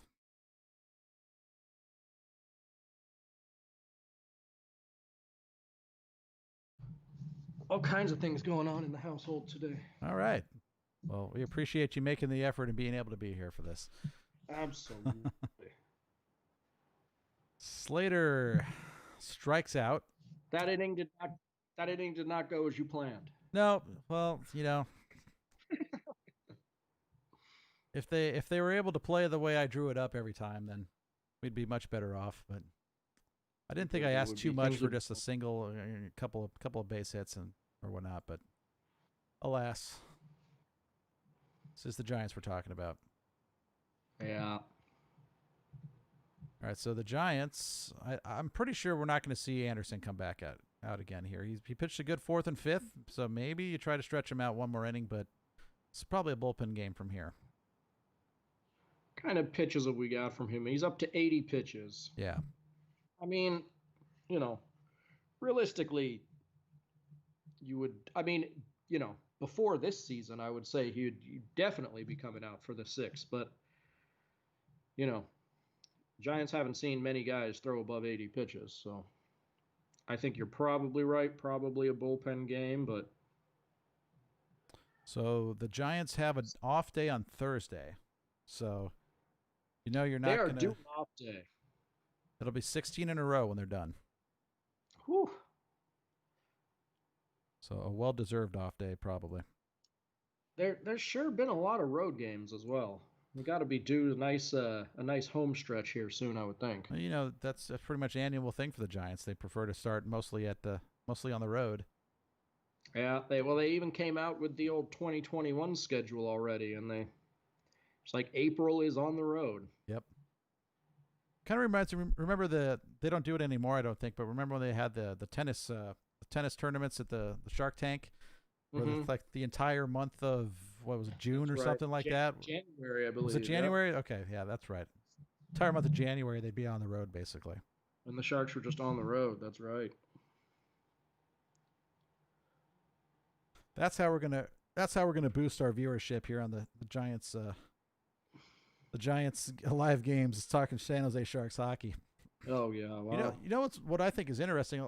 There are a lot. If you don't live in the South Bay, you probably don't know anything about the San Jose Sharks. There are the fan base is definitely South Bay centered. It varies, although interestingly enough, I would say that is definitely true for the most part, and definitely true during the regular season. Yeah. But having season tickets, and I ride Caltrain to all the games pretty much. Every time I go, it's pretty much Caltrain. Mm-hmm. And during the playoffs, there's a lot of people that come down from the city. Okay.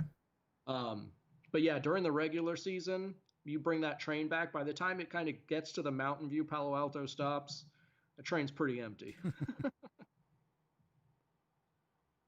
Whereas the Giants games, there's people coming up from Hayward on the Caltrain.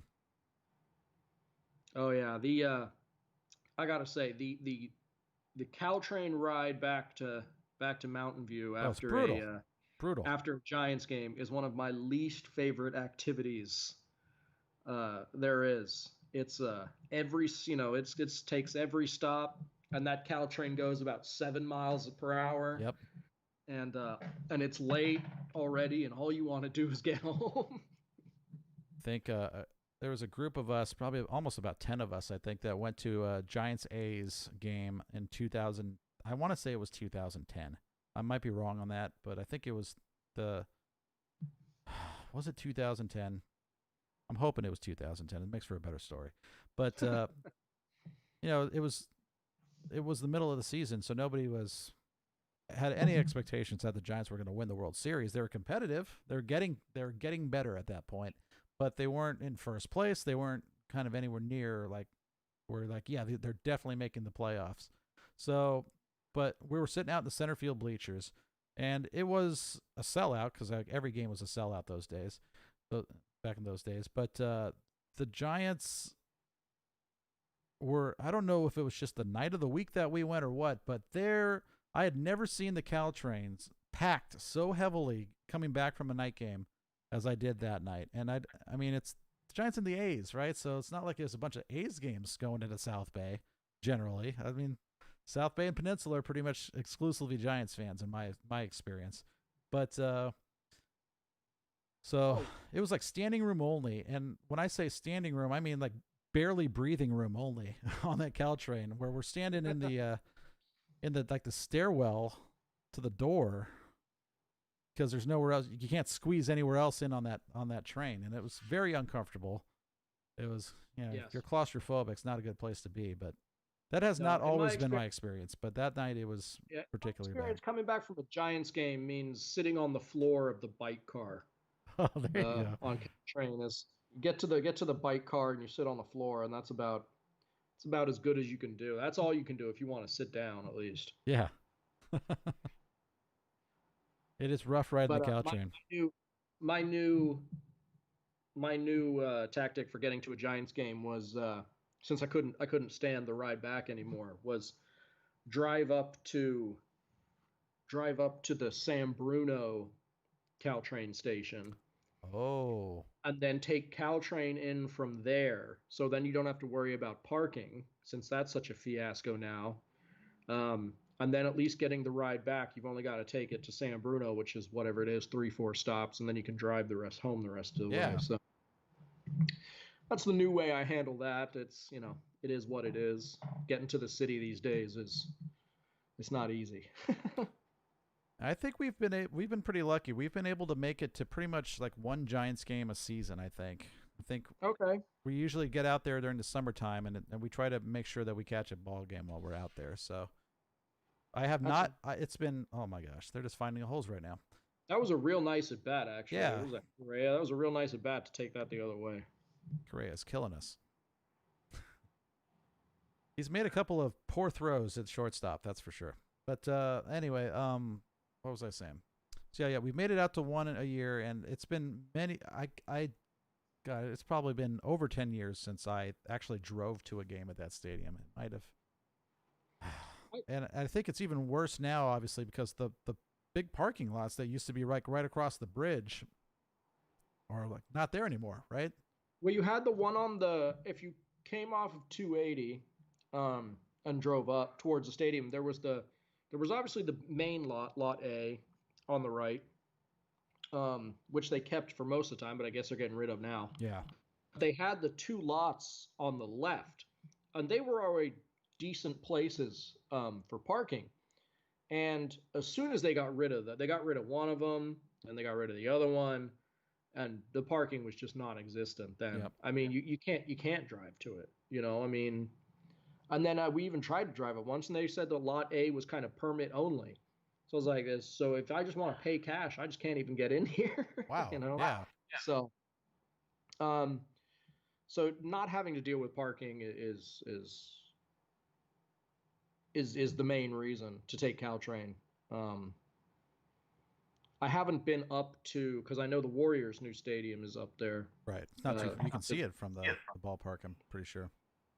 But I haven't been up there yet, and I would assume that parking is probably as big of an issue for them as it is for the Giants. But parking in the city, just in general, not a good idea. So here's a fun question. Do you think there's ever a day where the San Jose Sharks move up to San Francisco? No way. Because like you said, how they have so many South Bay fans. And for me, as I've gotten, they're just dropping in now. They're just finding the spots. And I think that I especially get it as I've gotten older too, right? I mean, when I was a kid, man, take me up to the Giants every single day. Drive me up to Candlestick every day, man. That would be great by me. But now it's, oh man, we got to get up to the city. It's like, I got to prepare. That's like a job, and like it's getting up there is tough. Getting to a Sharks game is real easy. Real easy. I can be there on Caltrain in 15 minutes. Getting home is a piece of cake. So I think that they realize that San Jose's got a whole lot of people. San Jose is a big place. Yep. They've got the market cornered on, from San Jose up to Palo Alto. And it's easy for everyone to get there. It's easy for everyone to get home. I think that they know that play. Come on. There you go. There you that's go. the kind of double play we needed. So yeah, not a conventional double play with the bases loaded. If the Sharks went up to the city, the interest in them and their attendance would decrease, I bet. Oh yeah, absolutely. It's basically a whole new fan base. You're starting from scratch almost, and Exactly. they already are not selling out games. So it'd Right. I be mean, hey, look, I'm seriously considering giving up my season tickets. I'll tell you that. yeah. That was a one throw rundown executed by the Giants. Something that If I remember correctly, on the last stream we did, we had about a 6 throw pickle that ended up very poorly. yes, we're not successful, regardless of how many throws it took. Yeah. That was a good heads up play there by Longoria. I gotta say. I mean, I was afraid that when he went to the bag that he was going to make the throw across the diamond, and I was like, you cannot give up that run. So nice job nailing that guy down between third and home.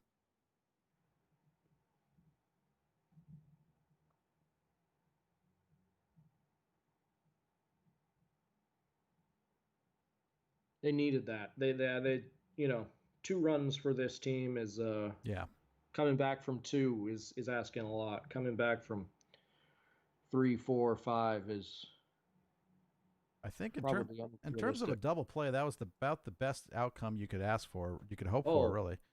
'Cause absolutely. The 2 lead runners. Come on you could, now. you could try to do the whole home to first thing, which I don't.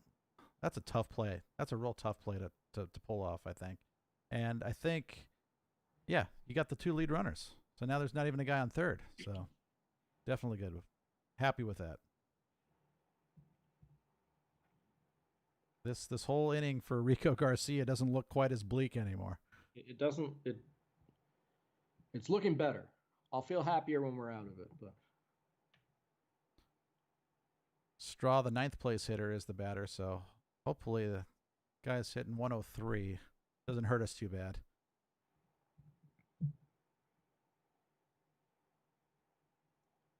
oh, I feel like that was a strike in the first few innings.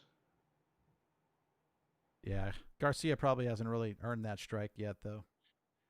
He sure likes those corners in the beginning.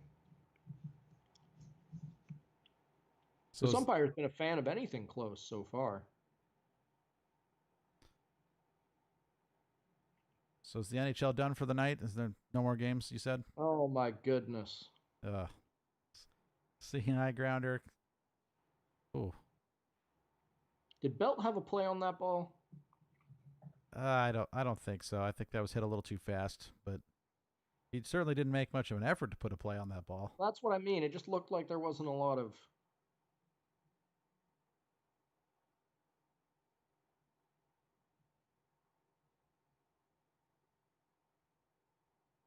He's so far off the bag. Yeah, I don't. Yeah, no shot. Well, still, if you can, I'm kind of back. I keep backtracking every play here, but if we can get out of this inning with 1 run scored, that's a good thing. Seems to be the common theme here. I got to think Rico Garcia is probably not going to survive the next cut, if there is a next cut. Well, there is one coming at some point, right? Well, that one Or they've are we at the numbers right now? they've played around with not having another, to the idea of not having another cut. Okay. I think bigger. I mean, I'm totally in favor of as big a squad as you really like for this season. I mean,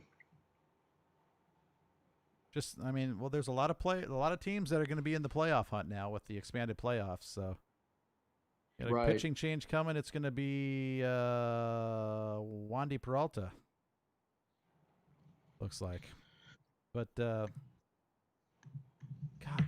there's so much Hunter Pence on these MLB Network commercials that I get for this MLB TV. Right. It's like every commercial break there's Hunter Pence. I love me some Hunter Pence. He just, if he could stink less, you know, Yeah, it's just getting a bit old.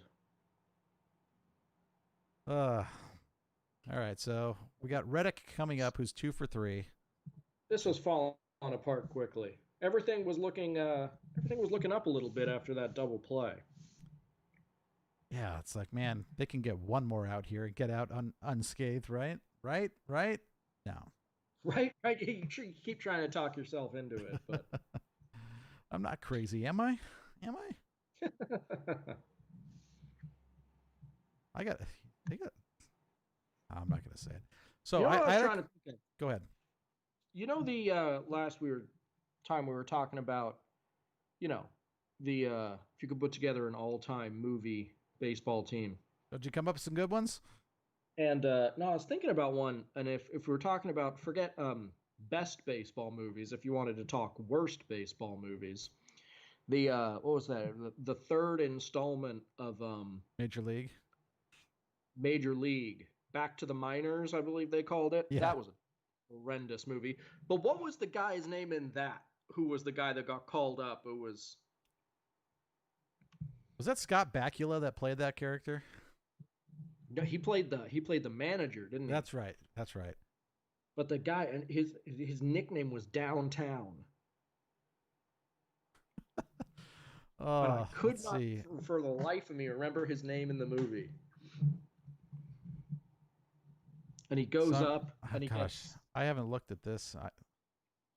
And he just gets trashed. Leonard Huff, No. played by Ted McGinley of Married with Children fame. Oh, that's right. Yeah, he was like the bad guy in the movie. Yep. That's right. Downtown.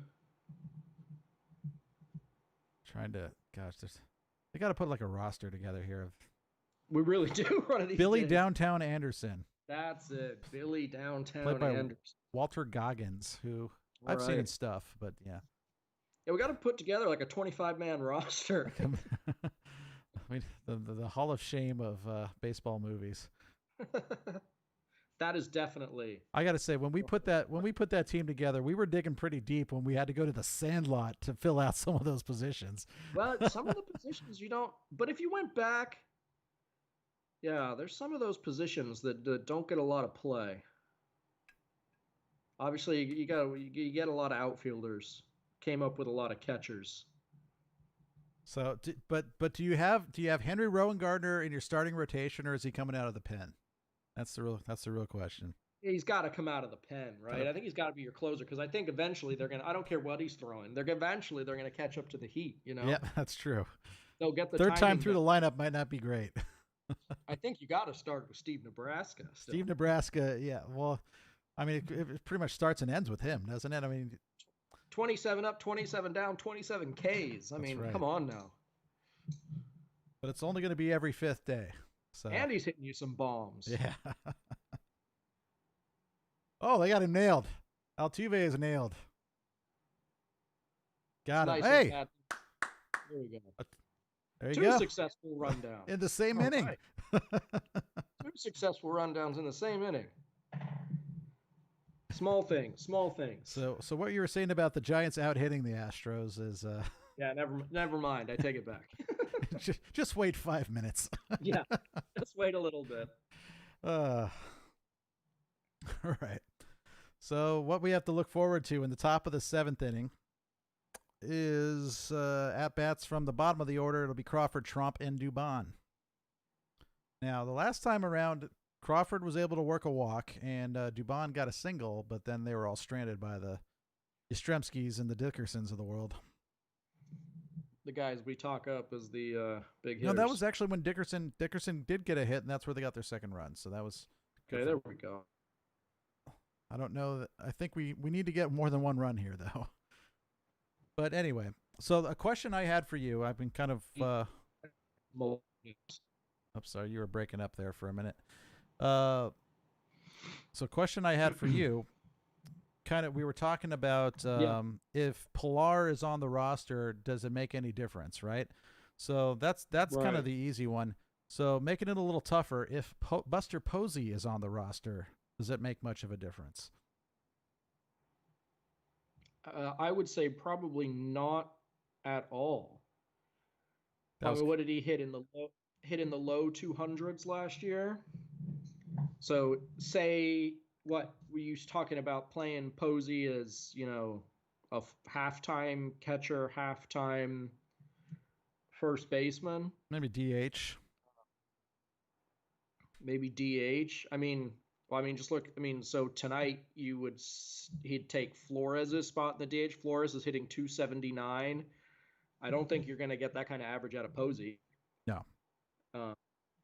You're not going to get a 280 average out of Posey. Probably not the homers that you're going to get from Flores either. No. So, no. They got an aging roster with bloated contracts. It is what it is. There's no one missing from this team that makes a world of difference. Even if, you're talking about adding guys here and there that made 1 to 2 wins difference the end of the season, that makes no difference whatsoever. Agreed. There's no Mike Trout missing from this roster. If there is, they've been missing for years. So.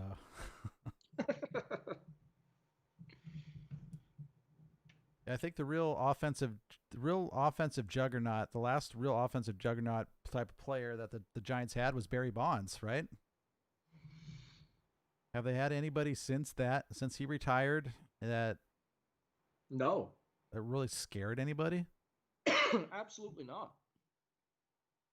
Maybe you could say 2012 Posey for one for the MVP season. Yeah.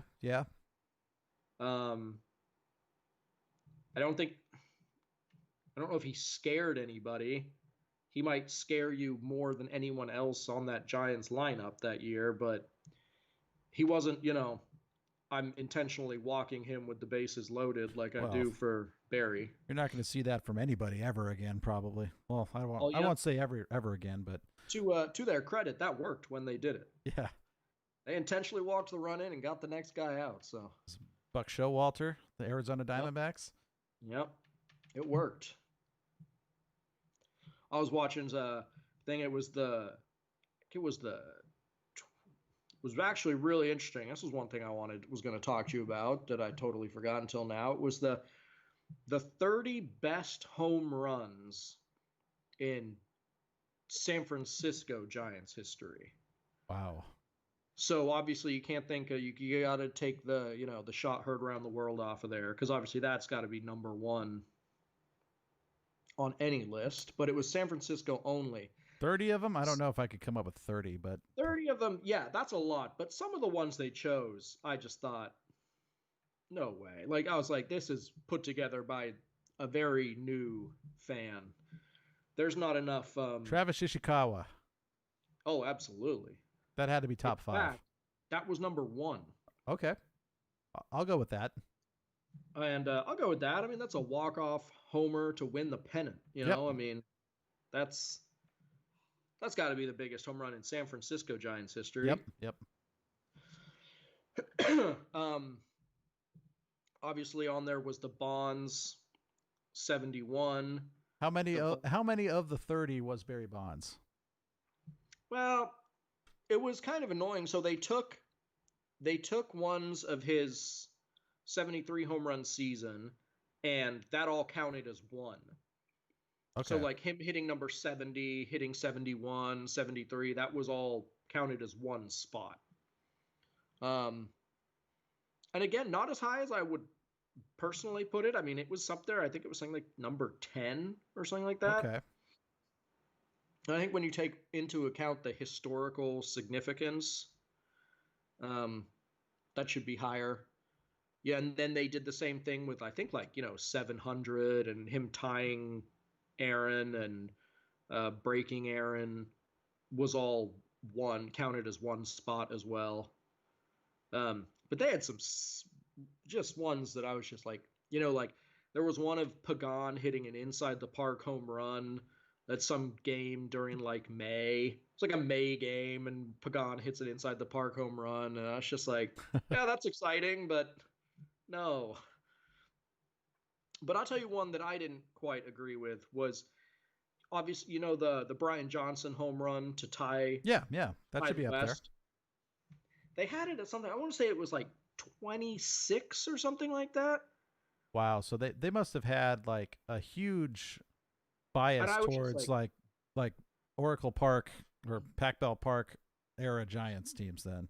I think so. And there was a definite lack of, not that I was there for them, so I would know, but I was like, there's not a lot of Willie Mays, Orlando Cepeda home runs on here, and So do you I think bet you Willie Mays hit some, probably, I imagine, very important home runs. would you say then that it's likely that whoever wrote this article or whatever was probably about our age?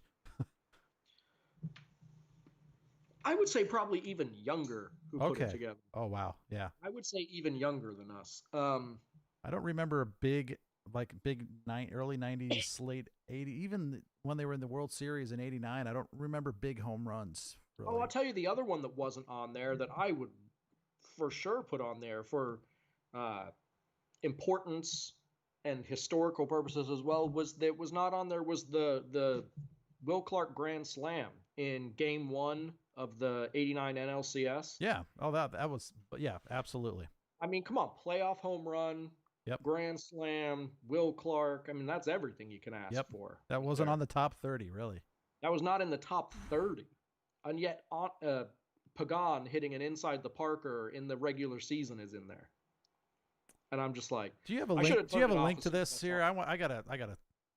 I gotta see this. I This should have doesn't turned it sound off legit. as soon as that was on there. But Yep. you know what? Maybe it was top 25, not 30. Okay. I don't know. Anyway, it was a lot of home runs. Wow. Gosh, what are some other ones? I mean, the Ishikawa one's the easy There one. was another one that was a great one on there that I had forgotten about that was really good. It was the last game of the season. Giants out of the playoffs. Um, Dodgers had to win to get in. Right. Lose, they were out. And Joe Morgan, I believe, hit a 3-run bomb that basically just knocked the Dodgers out of the playoffs. And I was like, Heck hey, yeah. that does it for me. That does it for me. Another really good one on there was again against the Dodgers, and it was something like the Giants were down. I want to say they were down like 4 or 5 runs, something like that, in the bottom of the ninth, candlestick game. Uh, Came back and got to within, I think, down 2, Okay. and had 2 runners on, 2 outs. Robbie Thompson hits a walk-off homer.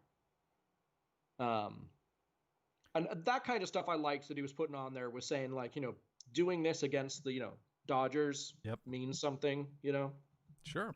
counts for something. But I think the big one for me was leaving off the Clark Grand Slam. I was expecting it to be like a top 5, honestly.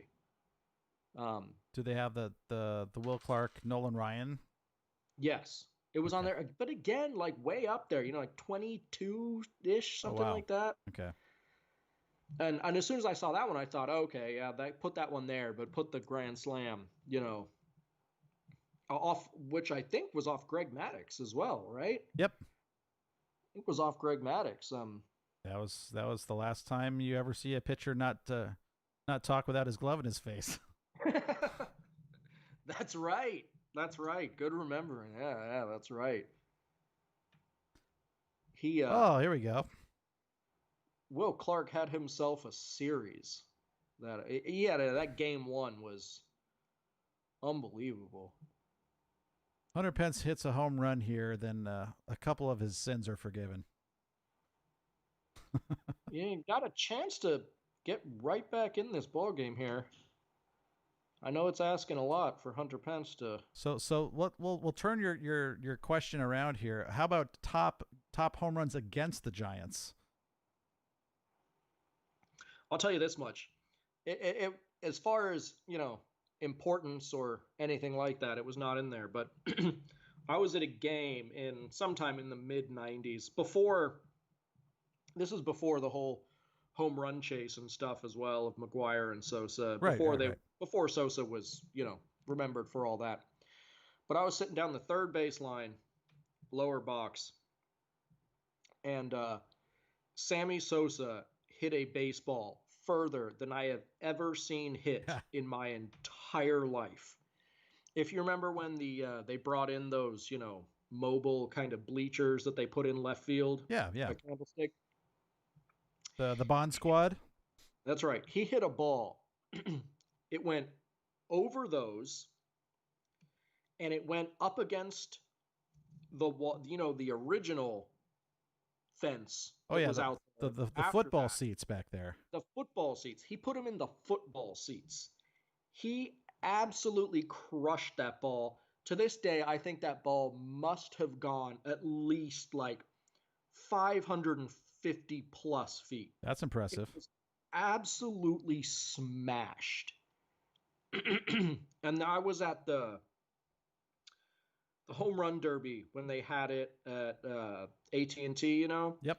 and the furthest ball that they got that's hit during that was 503 by Vlad Senior.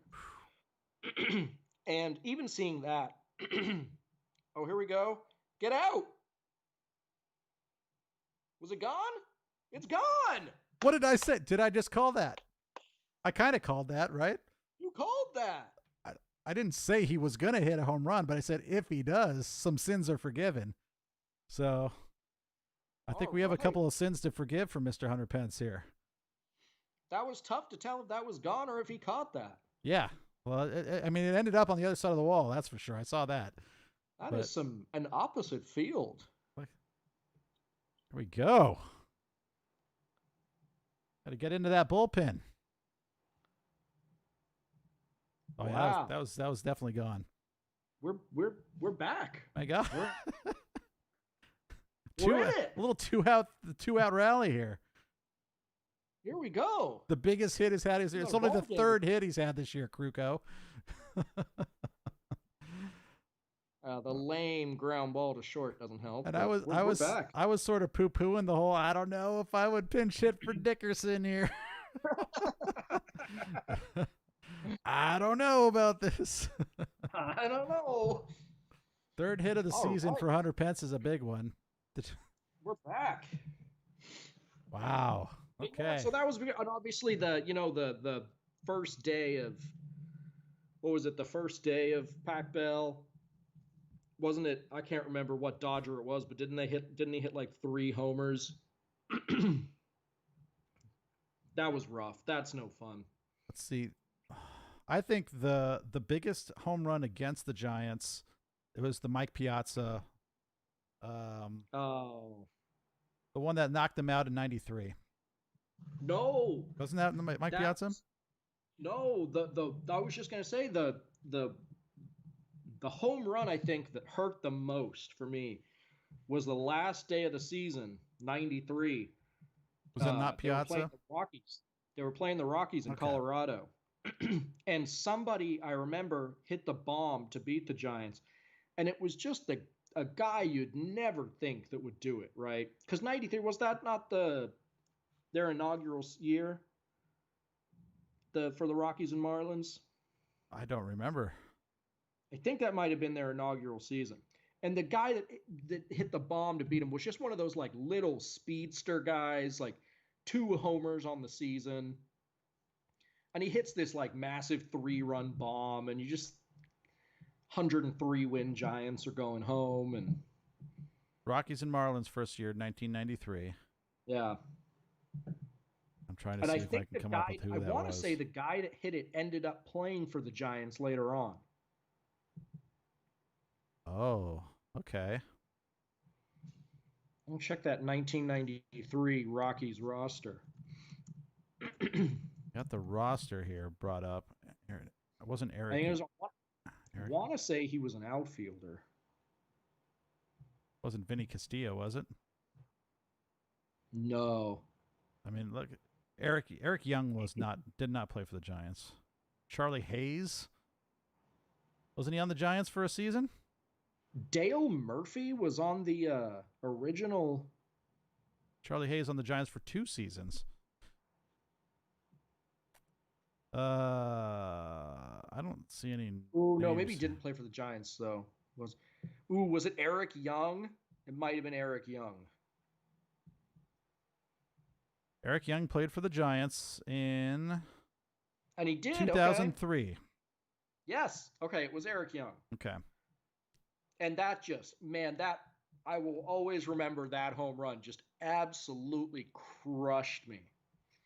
Because that was the team. I mean, the 93 Giants were. I mean, that's one of the all-time great Giants teams. I don't care about World Series or any of that stuff. That is one of the all-time great Giants teams. So I've got a box score. I don't know how this one was the one that was picked, but I looked up like Rockies and Giants in 1993, and it came up with a box score from June 24th of 93. The Giants and Rockies. The Giants beat the Rockies 17-2. I like that score. Yeah. It's a score I can get behind. That was at home too, so it was only an 8. They only batted 8 times. But a lot of runs. Yeah, that is. Let's see. Who? Robbie Thompson was 5 for 5 in that game. Woo. Drove in 3, scored 4, and he walked. So he's on base 6 times. Will Clark, 3 plate appearances. Looks like he homered, 2 walks, and he was lifted for Todd Benzinger later in the game. Barry Bonds, 2 for 4, 4 runs batted in. Darren Lewis, 0 for 6. How do you score 17 runs with Darren Lewis 0 for 6? D. Lou, 0 for 6. Ouch. Mark Carrion came in for Bonds. I'll tell you what, this original Rockies team, they had some names. Oh, yeah.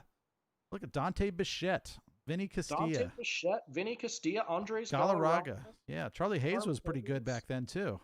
Dale Murphy.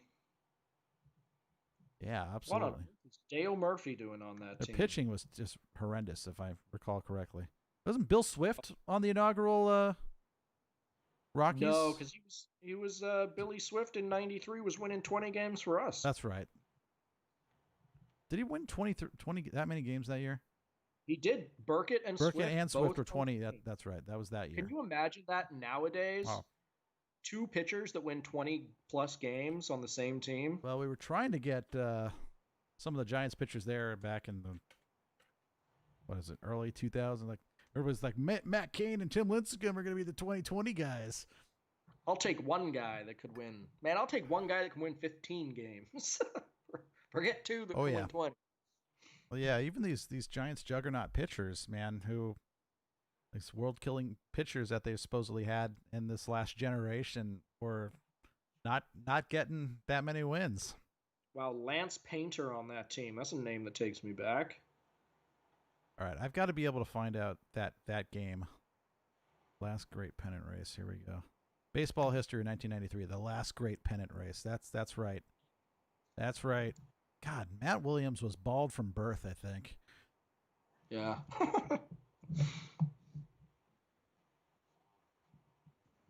1992, Bob Lurie sells the Giants to the St. Petersburg group, but MLB overrides the deal in favor of local San Francisco group who pays less for the team. What a great call. Can you imagine that the Giants moved to St. Petersburg? The heck would that be? Yeah, that would have been no good. Man, how would that have changed things for you personally? Let's see. So what are we, 10 years old then? 9, 10 years old? Yep. Yeah, I mean, I guess, it was huge into baseball right then. Obviously, he'd already been playing for 4 or 5 years. Right. So, and that was the time back then, man, like I was saying before, where it was get me to as many Giants games as I can, bugging the parents, just take me to Candlestick, take me to Candlestick, take me to Candlestick. So, I mean, obviously would have kept playing, but yeah, you kind of think what would happen? Do you end up being an A's fan?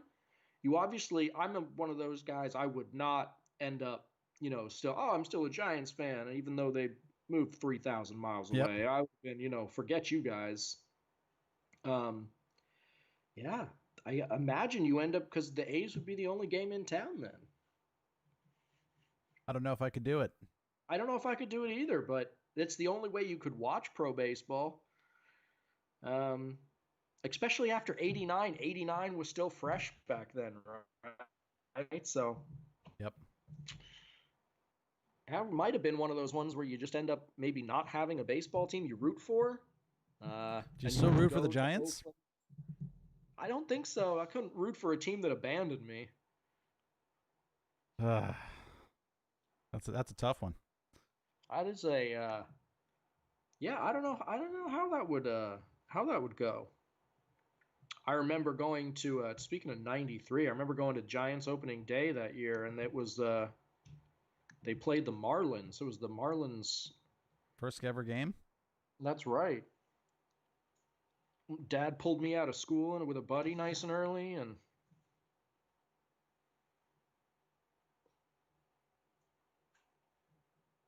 It was a wise choice by Ruff there. yeah, it's nice to see him in the game. Yeah. At this point, it's probably best just not to throw the ball if you're the Giants. Get the outs where you don't have to throw. I'll be right back. All right.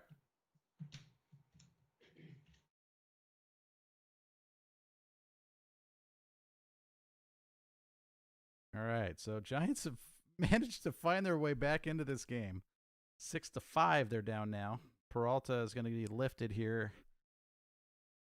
So playing some matchups, it looks like. Sean Anderson will be coming in, so we'll have the two Andersons would have pitched in this game by the time we're done. Sean Anderson has been impressive, very impressive at times, and had a little trouble at other times so far this season. But he will be coming in to face, is it Gurriel? Yeah.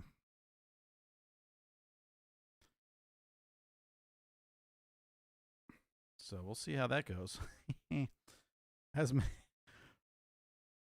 Just got to get one out here. One out in this inning. Let's get our bats back out there again and see if we can make some things happen. Who do we have coming up? I think we've got Longoria, Flores, and Slater in the top of the 8th. 6 outs to get 1 run. Got to like our chances a lot better after that Pence homer. Hunter Pence. I almost called that. I'm not giving myself full credit for calling that homer.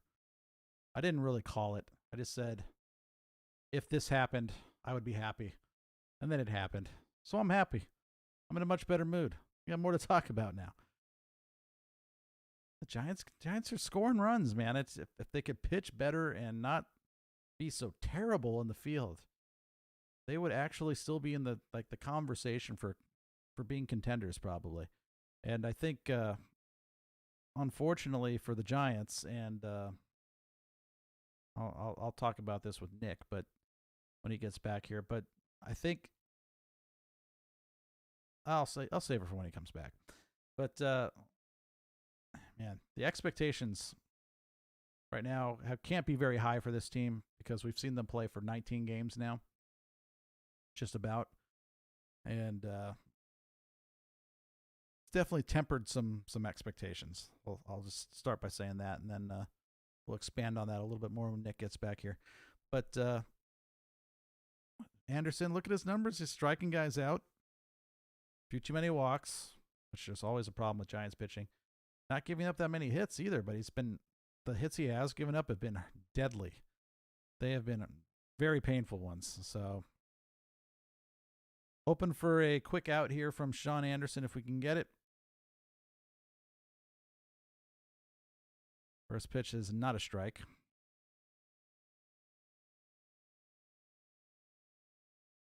Let's see. Do we have home runs given up here? Yeah, he's given up a few homers this season, and that's the real killer.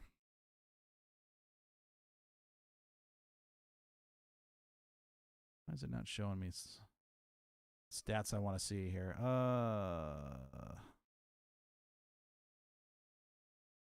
right, so yeah, he's getting up 3 home runs this season of the 4 earned runs. So at least they're not like multi-run homers for the most part. So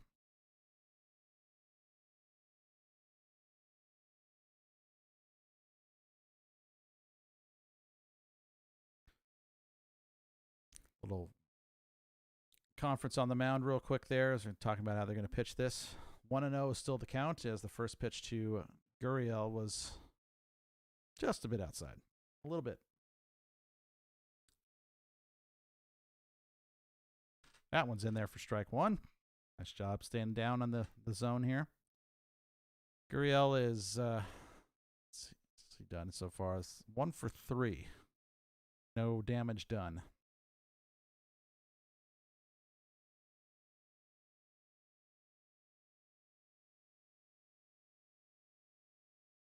Oh, almost got a swing out of that one. A nice low, is that sort of a slider there? 2-1.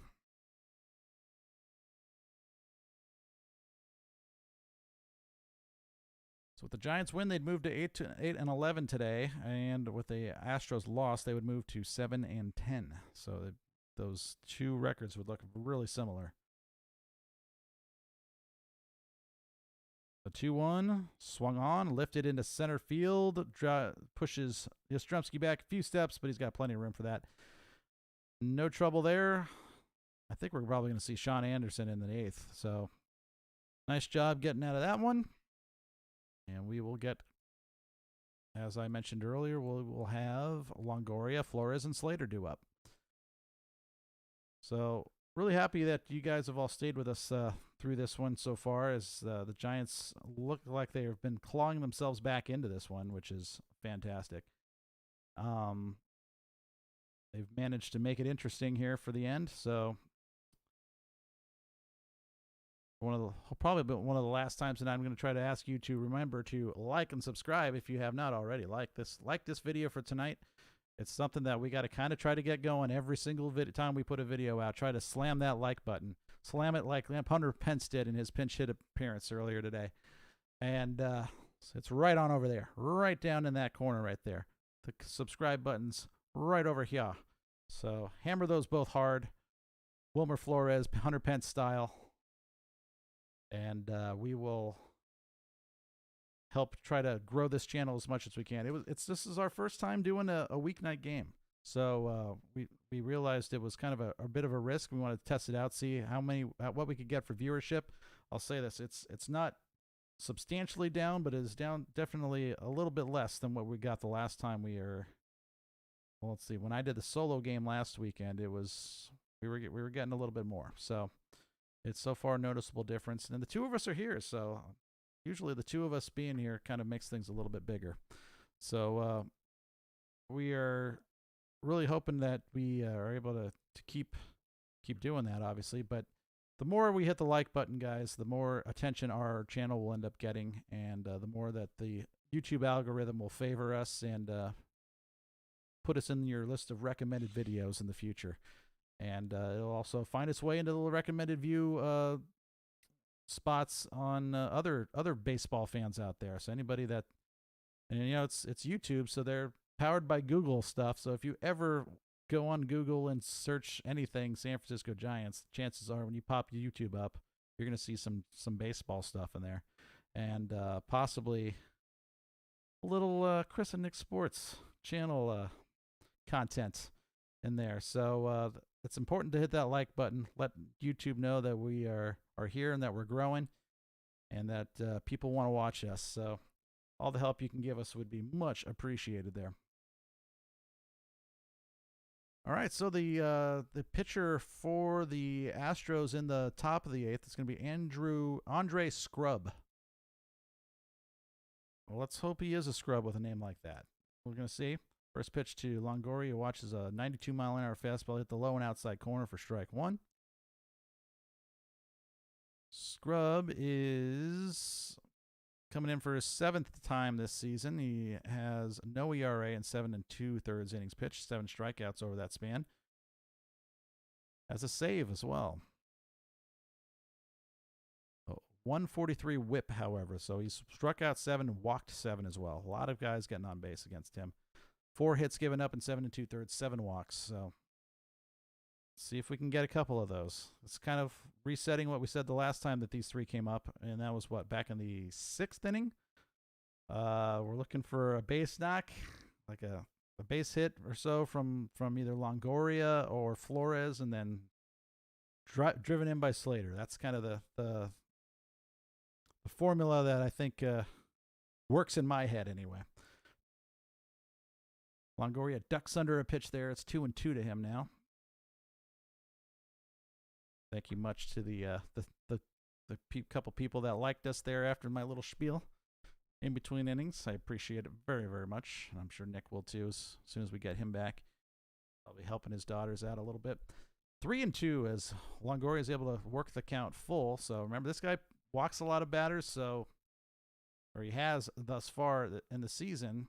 This is his rookie season as well. A lot of rookie pitchers in the Houston Astros bullpen, which Giants should know a thing or two about. And that high just barely there on what looked like a curveball, and Longoria has worked himself a leadoff walk. All right, back in business. That was a nice AB right there. Yeah, he definitely worked it. Leadoff runner. So this is the same as what we saw in the 6th, I was just saying, where we have Longoria, Flores, Crawford, and just got to get one of them on and then let Slater knock somebody in or something like that. We'll see how this goes this time. Give it a second shot. It worked. It worked last inning. Flores has a solo shot already. I would take a repeat. So I was talking about Scrub here. Scrub had pitched 7 2/3 innings coming into this one. Had 7 strikeouts and 7 walks. Now he has 8 walks. So he's letting a lot of guys on base. So that get a little traffic here, as we've seen, would be a good thing. That, however, is not a good at bat. Yeah, that one is not going to. Not even moving the runner over. Yeah. I like those orange shoes though for Longoria. Those are sharp. So Longoria on base twice in this game. So, I mean, you want a little bit more result, I think, in terms of like run production from your number 4 hitter generally, but that's been a problem. I think the Giants cleanup hitters have been a pretty big disappointment so far this season. I wonder if we could find a stat somewhere where it said what the number 4 spot in the Giants' order was hitting so far. When was the last time the Giants had a legit cleanup guy?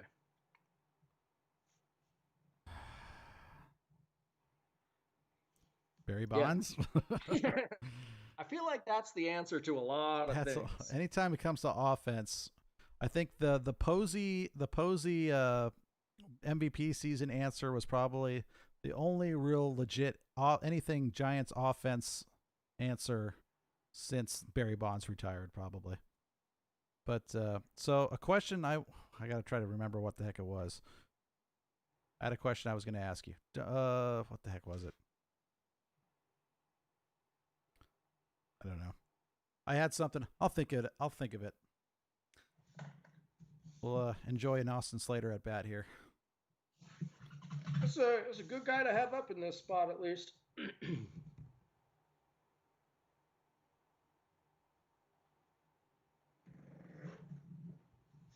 Ooh, it's a good pitch.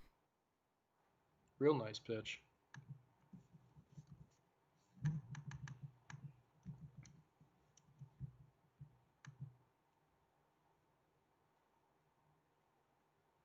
Crawford on deck. Do we want to leave it up to him? Not particularly. Not so much. Not if we can help it. It's a nice take. Yeah. All right, so it's gone full to 2 batters already in this inning. 14 pitches thrown. Hey, Toronto played their first game in Buffalo today, huh? Nice. Where are they? So at the AAA stadium in Buffalo, I guess? That's right. That's their home stadium now. Since Canada said you're not playing here. How about that? I mean, talk about weird stories from this COVID-shortened season. How strange is that? The Toronto team just has no stadium, nowhere to play. Yeah, I mean, I think that it was the lack of the bubble, right? Because the NHL is only using Canada, right? I mean, they got The East set up in Toronto, the West set up in Edmonton. But man, the NHL has done it right. 0 positive tests the entire time. I mean, proven that scenario works.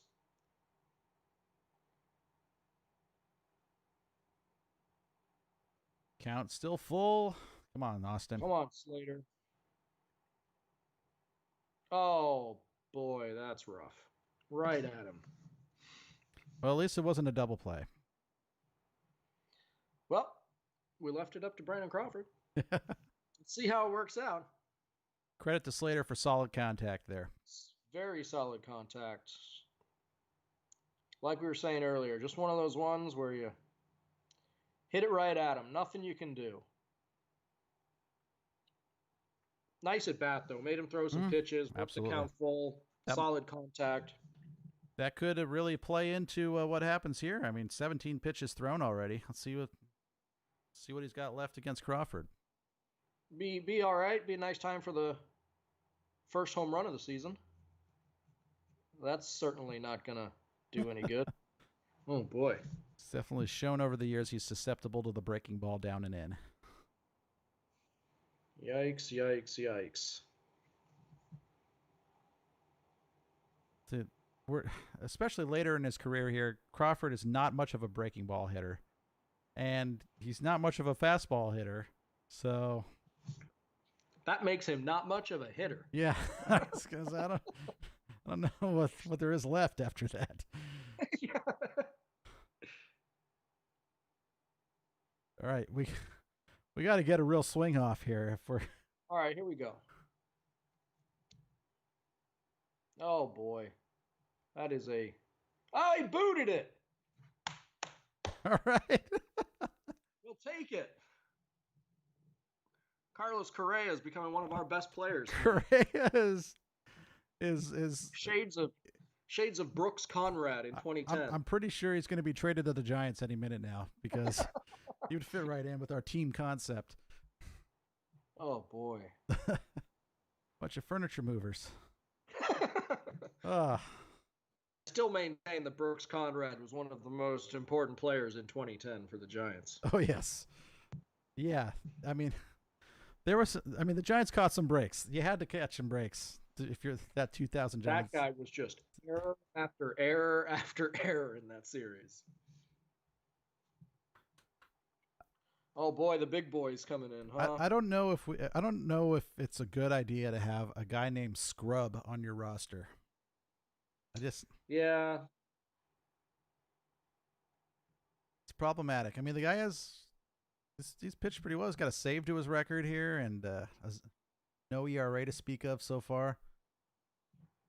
We're about to change that. I think just about look at that nod by Brandon Belt there. Just got the stupid little graphic. Again, this is what I mean. Not that I'm saying the Giants are a good team, but you want them to start learning, right? At least how to be a good team, and that's what good teams do, right? When that situation, somebody makes a mistake, you make them pay for their mistakes. 34-year-old Pablo Sandoval is. That's what good teams do, though. And if anything else, they're not a good team right now. But if they could start learning what good teams do, learning good habits. Oh, yeah. That's at least something. Come on, that's been a strike all night, Pablo. Well, that low pitch has been a strike all night long. He's taken two pretty straight fastballs that were not really close to being outside of the strike zone so far.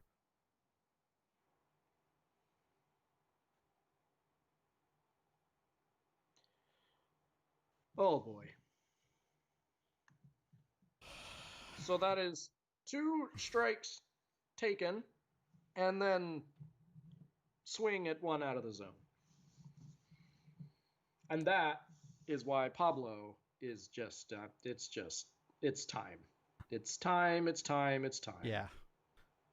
Well, yeah, that was something I was talking about before, was just we kind of put our votes in for who the 2 Giants getting cut from the roster should have been when it contracted from 30 down to 28. We both swung and missed. Right. We swung and missed on those. I mean, which We really, sure did. I mean, if you talked about, you mentioned earlier how the Giants management has something to do with the moves. Well, I mean, I would think that the Giants management probably would not be on board with getting rid of Hunter Pence or Pablo Sandoval for sentimental reasons, right? And For sentiment, absolutely. so okay, not really a shocker that they didn't get rid of either of them using that logic. Right. So now you move forward. Say you have to let go of two more guys. I mean, again, look, when it comes to the Giants, there's always two things, right? It's always what they should do and what they will do. And you can what they should do, you can debate, right, a little bit. I mean, there's if you think there's two guys, they sending two guys down, maybe you can debate on three or four total. Yep. Now, what they will do, you can take those fan favorites right out of the book, right? So Pence, Sandoval, the Giants know that, if someone goes and they're online and they're going to buy a Giants jersey, they're they're looking at Pence, they're looking at Sandoval, they're looking at Crawford, they're looking at Belt, they're looking at Posey, right? These are the guys that they're looking at buying their jerseys. No one's on there for the most part wants to buy a Dickerson jersey, or no one's looking to get a Donovan Solano jersey. It's it's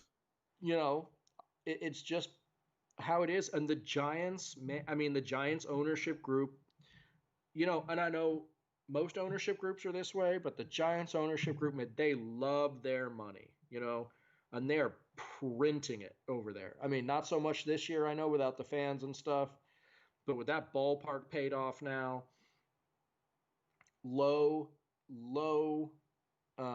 salaries going on this year by Giants standards. Oh yeah. They're they're doing just fine, but they know who the fans like, and they can't make those tough decisions. And it's really interesting. I'd love to be a fly on the wall in those kind of management meetings, because Farhan, as much I like Farhan, part of the reason I really like him is he strikes me as that kind of guy. Is he's kind of got that Bill Walsh mentality, I feel like. Sure. Like, I don't care what you did for me a year ago and 4 years ago and 10 years ago. What are you doing right now? Yep. And I'm gonna cut you a year early rather than a year late.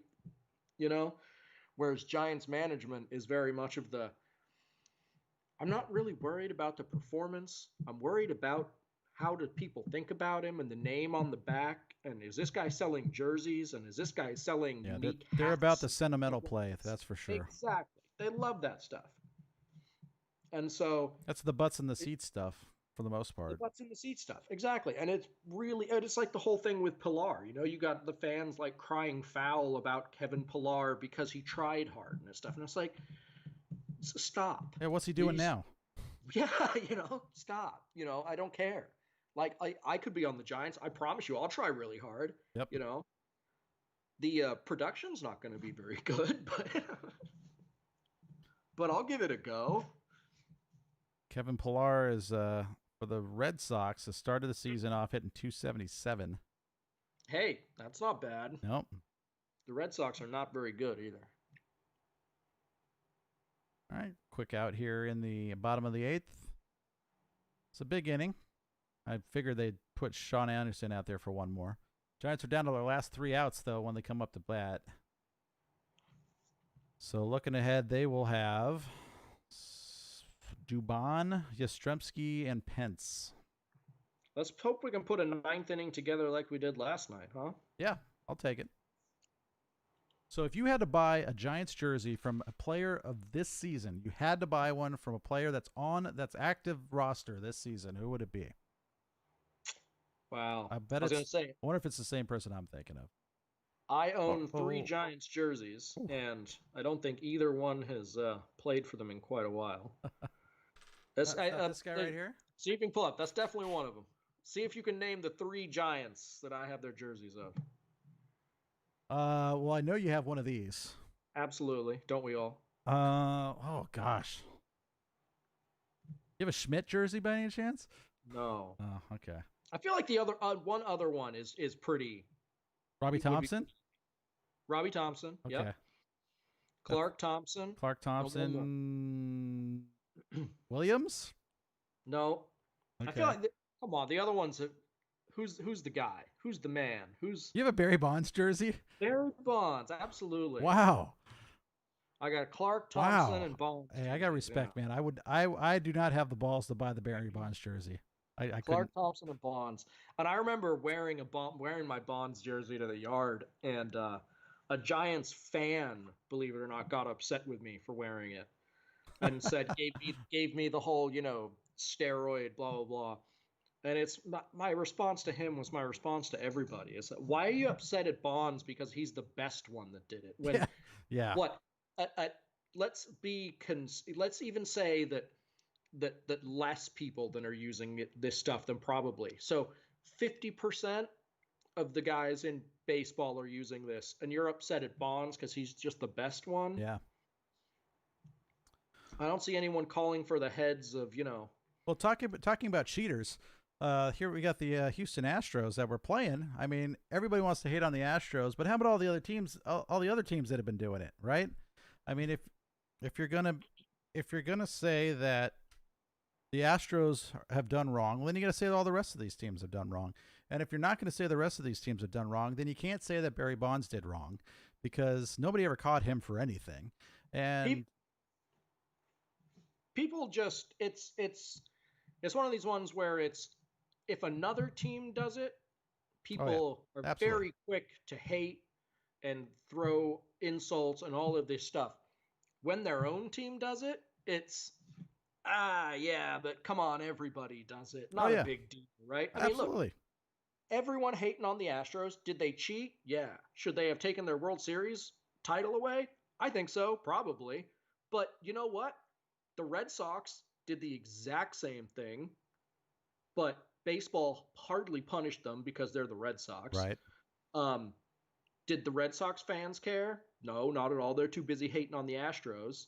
And it's like, those are just the two teams that got caught doing it. If those two teams are doing it, I guarantee you there's more teams doing it. Mm-hmm.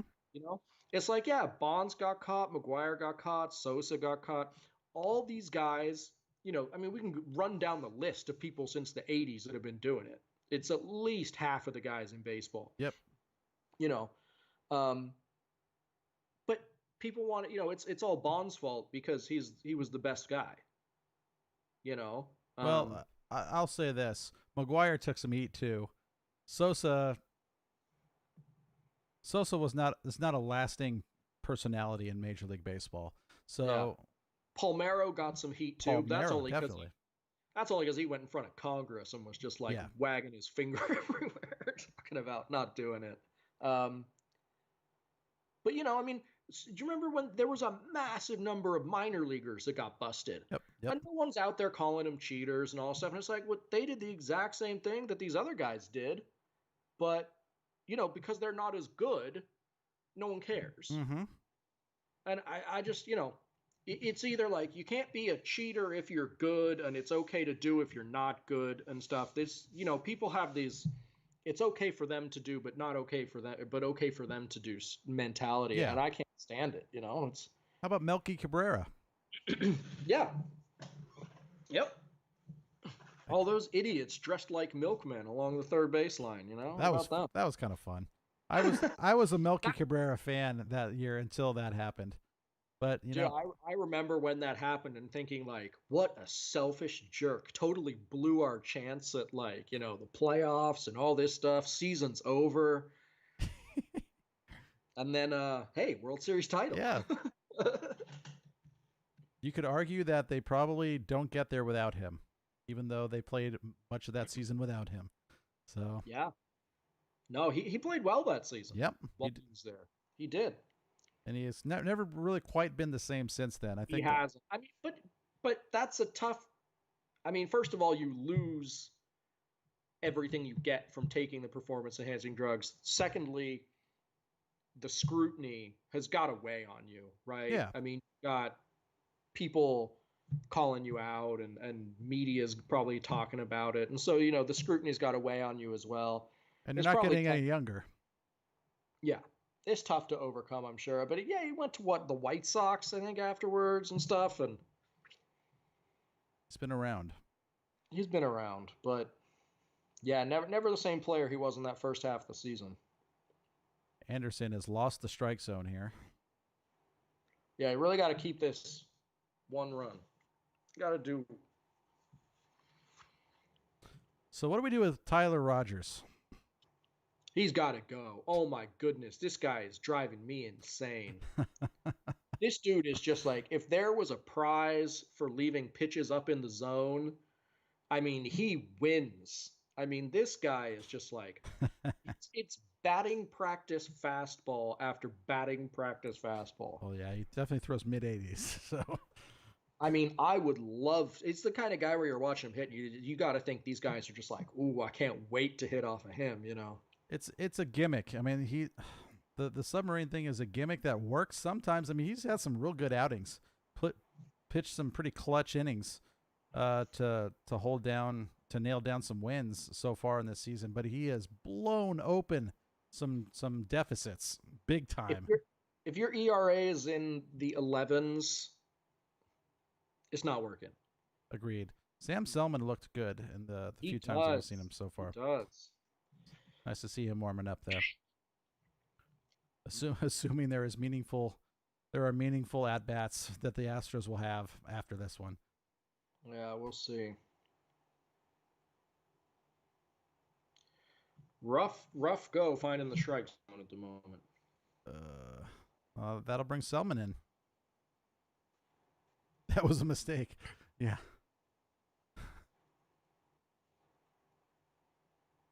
Well, we do not need to return the 3-run homer favor here. Yeah, no, thank you.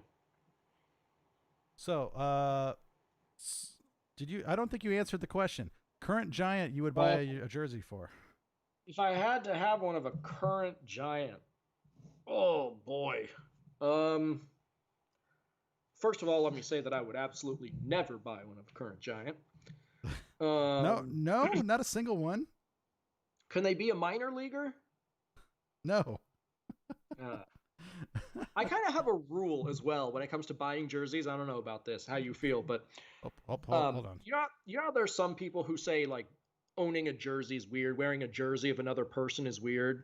I think that's kind of a strange thing. I think wearing jerseys is great. Wearing jerseys is awesome. But I'll tell you where I do agree with them. Wearing jerseys on someone that's younger than me. Oh yeah. I'm like, I don't know about that. That kind of weird. It's like wearing some jersey of like a 19-year-old kid. I'm like, I don't know about that. So that's why I can never own a jersey of a current guy. Like even my Niner jerseys, they're Montana, Young, Bryant Young. Sure. They're all guys that are older. It's just owning a jersey of a guy that's younger than me is a little out there for me. It's weird. It is weird to look out there and say all these guys are not just younger than me, but much younger than me for the most part. Exactly, right? I mean, we're talking like significantly at this point. I mean, what, Yaz? I mean, these guys are average probably, 7 years younger than us? 7, 8 years younger than us? Yep. And once you start talking about the Barts and Ramos and Lucianos of the world's coming up, I mean, Luciano's a solid, 20 years younger than us. Sure. Someone on the major league team.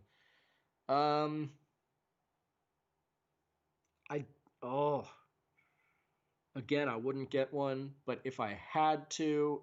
Anybody in the chat is welcome to chime in on this too, by the way. Without going off the top, I think it's probably Yastrzemski. That was my thought. I think Yaz is my favorite guy on the team to watch right now. I think Yaz is definitely. I know he's had a rough one tonight, but overall, I think Yaz is the guy. I'd just love to see that. Yeah, you got him. You got him. Yes, sir. All right, let's get some runs, boys. I just love to see Yastrzemski, all those letters painted across the back of her jersey too. Exactly. That's why feel like you get your money's worth, right? You know what? Maybe I'll go out and then order myself a little custom Van Landingham jersey. Oh, there we go. What about a nice little Solomon Torres one? Oh, yeah, Yastrzemski is a lot of consonants. I feel like that's what's one of the most random jerseys you've seen? Most random jersey I've seen. Like I remember like at a Niner game, somebody had a trying to remember, somebody had a Mike Kofer jersey. That's right, Number the kicker 6. Yeah. And I was like, that is a solid jersey right there. You don't Mike see many Kofer. you don't see many kicker jerseys, right? Kofer was the kicker for a long time. Yeah. Long time. And what was the punter's name? It was no one knew the punter's name because you never had to use him back then. Yeah, that's true. But the punter that was a long time guy too. Who the hell was that? All right, I'm looking this up. 49ers punter, 1995. Oh, in the 90s. That was the Kofer era. Kofer was a kicker in the 80s, wasn't he? He was the 90s too. I believe he was the kicker on the 95 World Super Bowl team. But he kicked on the late 80s. So Kofer, yeah, both. Late 80s, early 90s. Yeah. Wow, Kofer was only with the Niners for 5 seasons. Really? Well, that doesn't seem right. Oh, well. Let's see. Kicker, punter. Kofer was only a 2-time Super Bowl champ. Wow. It's Bush League. Wow. How does it not showing up on ProFootballReference.com here? Why do I not have a kicker or a punter? So the question was who was the kicker on the 94 championship team? That's a very good question. Kerry Conklin was the Yeah. What the heck was that? Was he the punter? No, Doug Bryan. Doug Bryan was the kicker for the 95 team. Doug Bryan. Okay, yeah.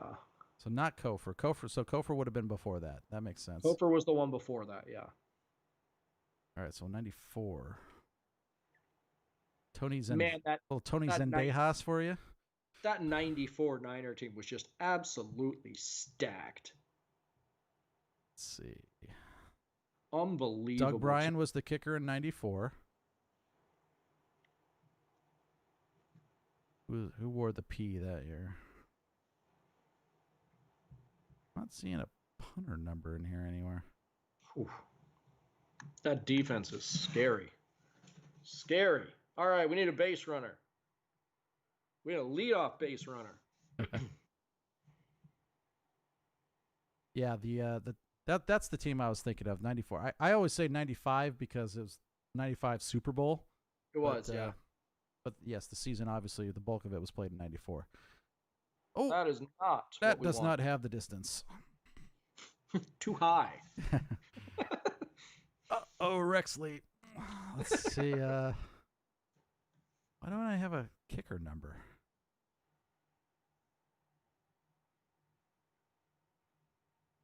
This is a terrible website to try to figure out what position somebody played. It's not Football Reference, for whatever reason, doesn't work as well as Baseball Reference. Just the way they lay out these rosters is just horrendous. Okay, let's see. Oh, the Wikipedia is going to be way better for me here. Klaus Wilmsmeyer was the punter for a long time. Was he really? I believe he was. I could be wrong. Wilmsmeyer, I want to say, was the punter for the Niners from it says 92 to 94. Yeah. They had somebody that was. I know Andy Lee was their punter for a long time. Andy Lee was the punter for a long time. Yeah. Man, he was so good too. All-pro punter. Nobody complaining about us not talking baseball yet. Well, that was the problem, right? Was for a long time with the Niners was that special teams was, the punter was the MVP. If your punter is your MVP, you're in big trouble. All right, Yaz. All right, now we can do with the base runner.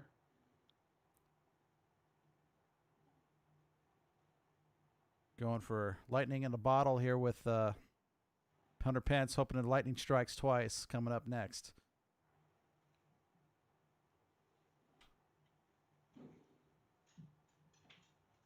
Stubbs. They got Scrub and Stubbs.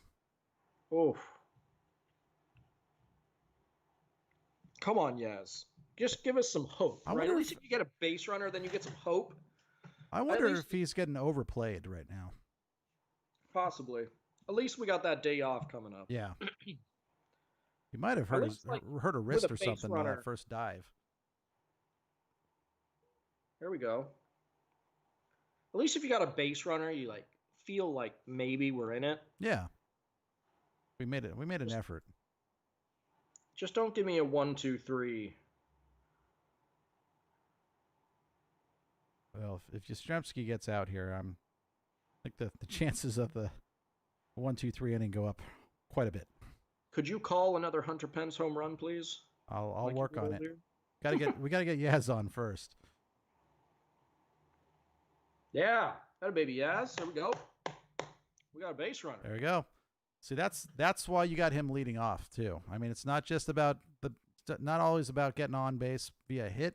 You got to be able to work a walk. And the Giants, I don't think have had a good. I mean, you talk about holes in the Giants lineups. The leadoff hitter. Oh my gosh. Leadoff hitters, they just. I mean, we talk about like center fielders are prototypical kind of leadoff hitters a lot of the times, but the Giants haven't not had a good leadoff hitter since I can't remember when. That's the 16th walk drawn by Yastrzemski so far to 17 strikeouts.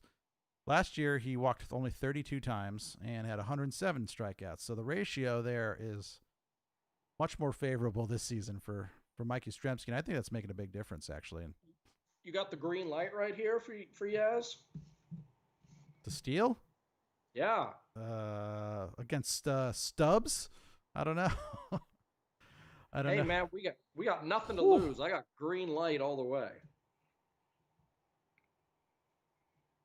Especially if Pence gets out here. 2 out, come on, let's just go for it.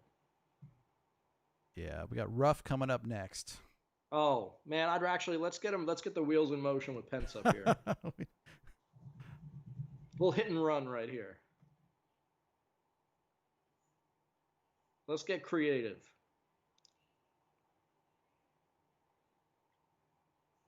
Smashed that ball foul, though, the last one. Oh, that was mighty close. I think close in our favor. He has not been calling the inside strike.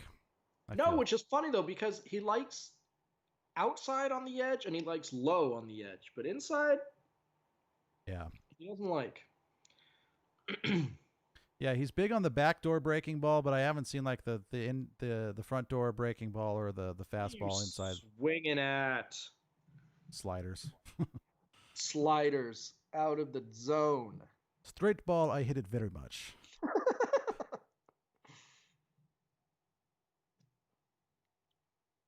It's a good slider. Breaking ball. Joe Boo is afraid.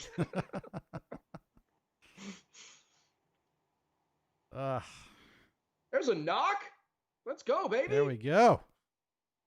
Yaz gets the third. Still just one down. All right. Now we're in sacrifice fly territory too. This opens up a whole lot of opportunities here. All right, Steele gets him off the bingo card. He says. 103 or something. Oh, Kruko.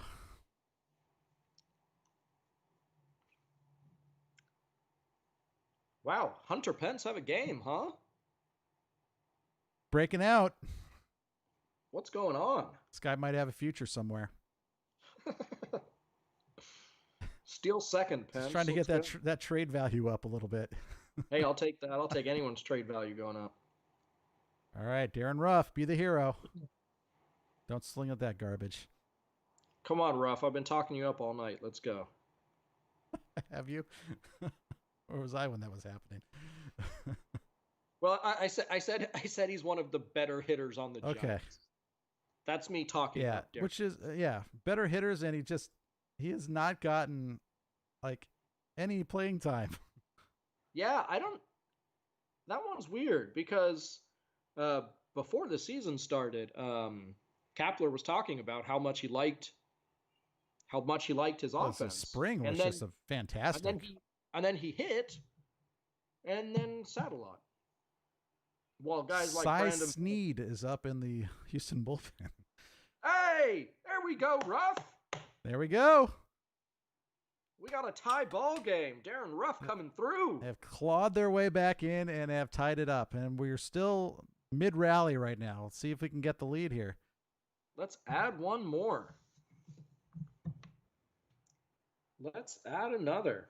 He's absolutely. Kuiper's absolutely right. If there's no shift on, that's a double play. Oh, no. absolutely. Yeah. In fact, as soon as he hit that ball, I thought, "Oh no, game over." Let's see. That's been one of my real big criticisms of the modern game and the way they showed on TV is they don't show. They need to do like a little picture-in-picture or something to show you where the damn defense is, like when somebody comes up, because you have no idea when a ball gets hit on the ground if it's going to find a hole or not because you don't know where they're standing. That's a good point. And there's that low strike again. All night, I'll give this umpire that. That's not a strike, but he's been calling it a strike all night. That is probably 2 or 3 inches low right there. If you're going to be bad, be consistently bad. Well, we got an exciting one here. We could be here for hours. No, not with the new rules. That's true. That's a good point. Well, yeah, there's something to talk about. What do you think about these? I'm sure the Giants could find some ways to F up a bunch of times with a runner on second base.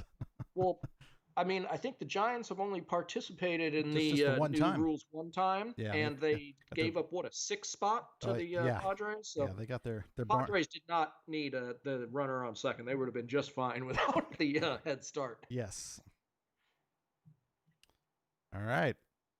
Lay off of that. All right.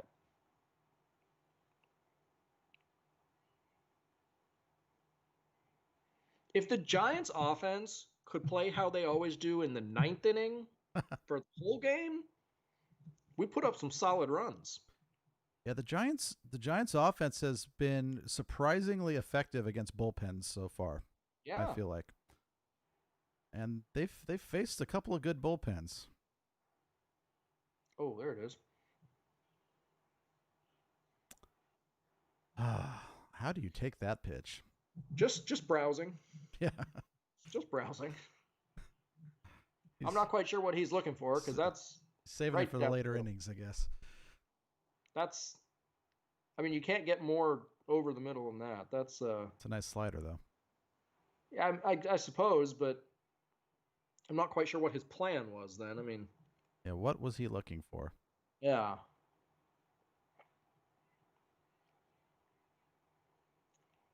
All right, how about a knock right here then? Flores would. Oh boy.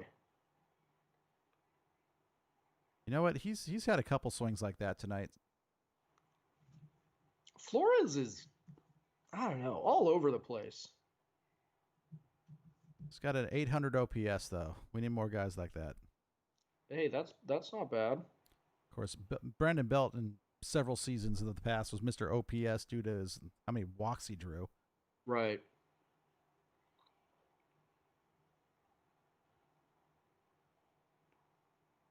Come on. Big hit. Happy Body. Oh, that's another baseball movie we never even talked about. Mr. Baseball.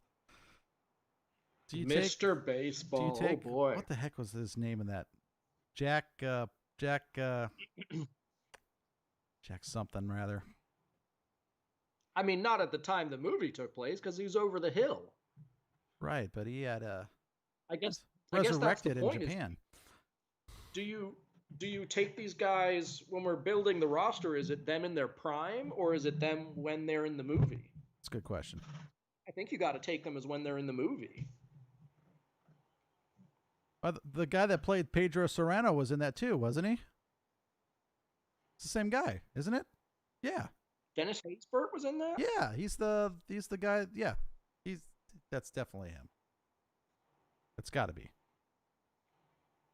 Dennis Haysbert, king of the baseball movies, huh?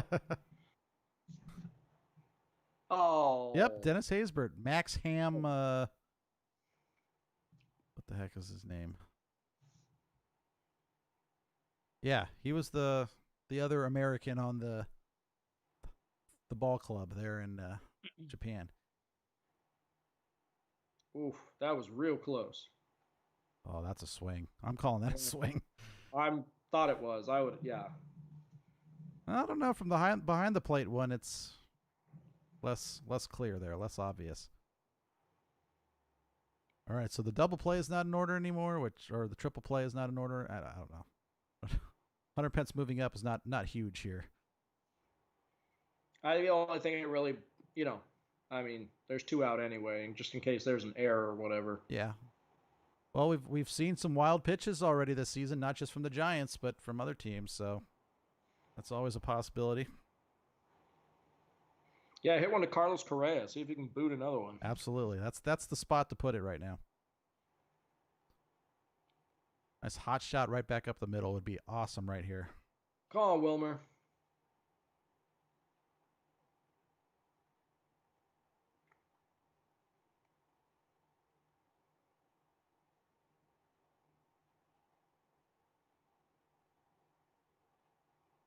Stubbs throwing to Scrub. Yuck. That was not what we were looking for. But they tie it up. Yeah. I mean, at the beginning of that inning, you could told me they'd tie it up. I'd say I would take that. So who comes out for the ninth? So Wilmer Flores. Let's assume we get out of this. Wilmer Flores starts on second. Is that how that is? Yes. So you got a pinch run for him, right? No. Absolutely. Who's the fastest guy on our team? Well, the fastest guy on the bench, there's only one guy left on the bench, and that's Donovan Solano. So. Oh boy. All right. See, that's the great thing about these rules, having a guy like Billy Hamilton, right? I mean. Well, yeah, if they still had 30 men on the roster, because Billy Hamilton is like, wow, he's just as valuable as might as well put McCarthy out back there on the whole freaking roster.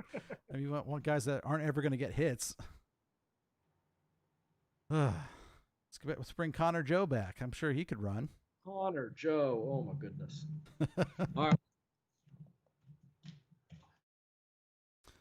All right. So if you're sticking with us, we got a game that's going into the bottom of the ninth. It's not over as soon as we feared it might be. Thank goodness. And so we got some exciting baseball here. Going to the bottom of the ninth, tied at 6.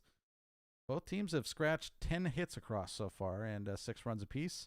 No errors thus far in this game. I'm probably jinxing it, and I apologize for that. But Giants have not committed an error yet officially in this game. So we got exciting baseball. We might get to see our first extra innings baseball on the show here. At least the Giants have done it one other time, and got their brains blown in pretty much. But we're gonna might get some baseball for free here. Trevor Gott coming in. That's kind of that's what I was hoping they would do. I don't care. The Giants don't really play to traditional kind of pitching staff roles at all, in that I think they're going to use their better guys in the high leverage spots, and this is the high leverage spot right here. You need Gott to come in and get them to the extra inning so that they have a chance to win. Unfortunately, you got the top of the lineup up, so you got Altuve, you got Reddick, you got Bregman, so you don't want to risk putting in a Tyler Rogers or somebody like that here. You got to go to the big guns.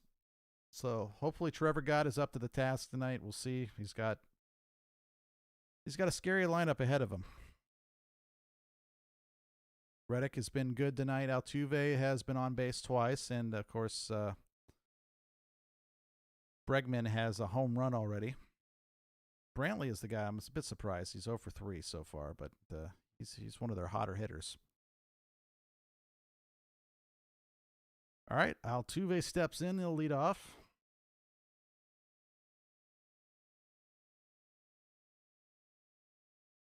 Nice first pitch stolen strike there.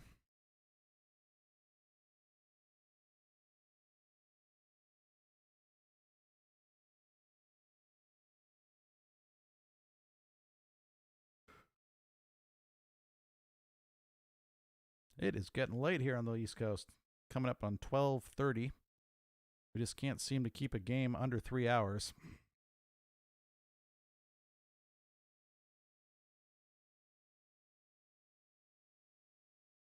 Fouled away. Oh, that's going to be playable. That's in play. Slater lightly jogging over underneath it and puts it away. Nicely done. One away. Took a lot of sting out of that at bat did got.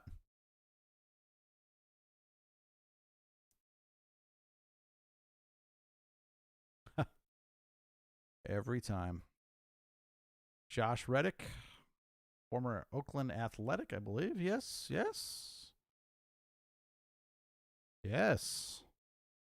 4 years with the Oakland A's.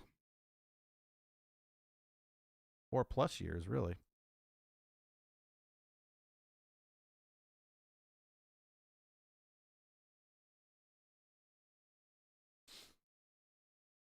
First pitch strike there. Grounder to second base position where Crawford's playing in the shift and throws on to first nicely. 2 away.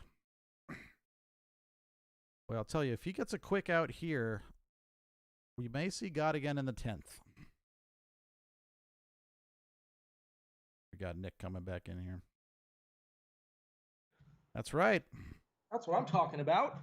2 outs on 5 pitches so far for God. And I was just saying that if he gets out of this one quickly, you might see him again in the 10th.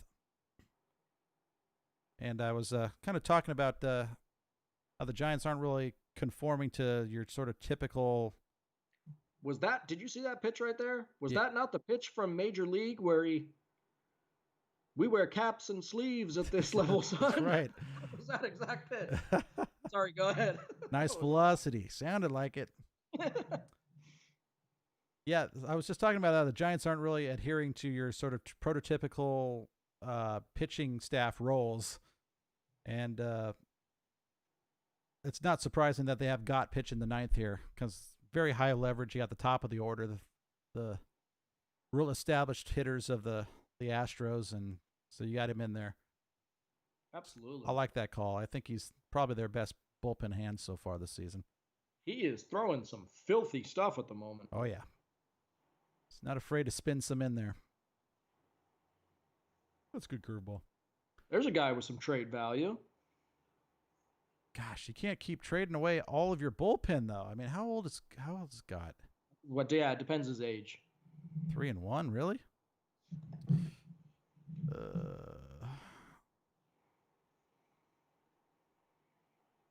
Scott's 27.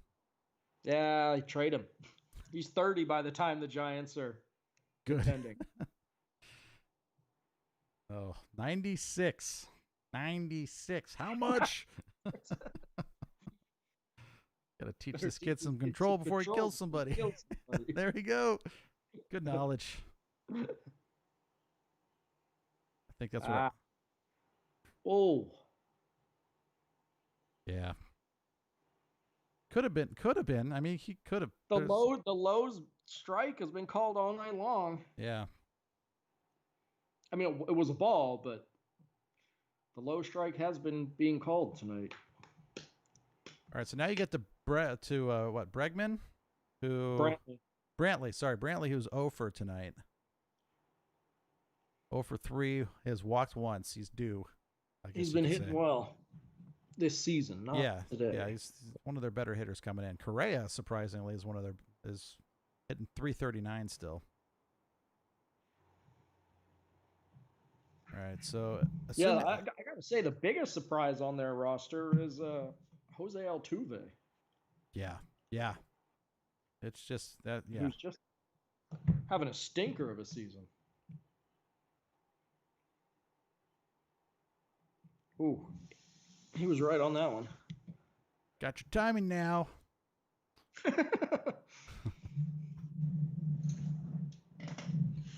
Here it comes, the Terminator. Yeah. Name it. So I actually watched that movie like last week. It was on some streaming service for free or something like that, I think. I forget what it was. Gosh, man. It's a goofy movie. It's Obviously, the second best of the Major League movies, but Major League, the first one is so much better than all the rest. Oh, the first one is so much better. It's not Absolutely, yeah. even close. Here's what I was thinking today. Is Major League 2 in the top 5 baseball movies?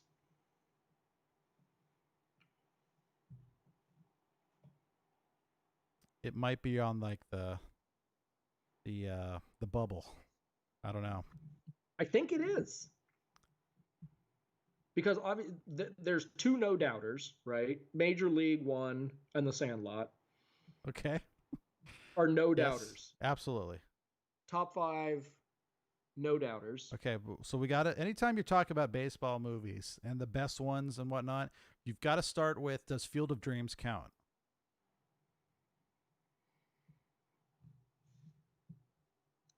I think so. Okay, so we'll say that's a baseball movie. I think so. Okay. I agree it's debatable, but I think so. I think the one that's more people want to consider a baseball movie that I'm not sure how is that For Love of the Game. There's a heck of a lot more Just, actual baseball in that than there is in Field of Dreams. I'll say there's that a lot much. of like romance drama going on in that. That's movie. yeah. I mean, there's romance drama in Major League too, though. The first one. Yeah, that's right. I used to, when I was a kid, I used to fast forward through those parts so I can get to the baseball parts. The Rene Russo, Tom Berenger exactly. connection, not doing it for you. When he goes to the library and stuff, I used to fast forward that part. I was like, I don't care about this. That is probably one of the not great parts of that movie. Right, yeah. You gotta set up the whole Moby Dick storyline, though. When they're in the best parts of it have to be like when they're in spring training. It's just so funny. Oh yeah. Well, great. even in the second one, the spring training, I thought was pretty comical. The one that's great about the fans in the second one. The fans in the first one are good, but the fans in the second one are great. Yeah, Randy Quaid, as we've already discussed previously. Baby. Got him to chase the high heat. Sorry, I did it to the wrong direction there. There we go. All right. Let's see. This is my first time. I didn't actually watch the extra innings of the first time the Giants were in that one game. So this will be my first time seeing it at work here.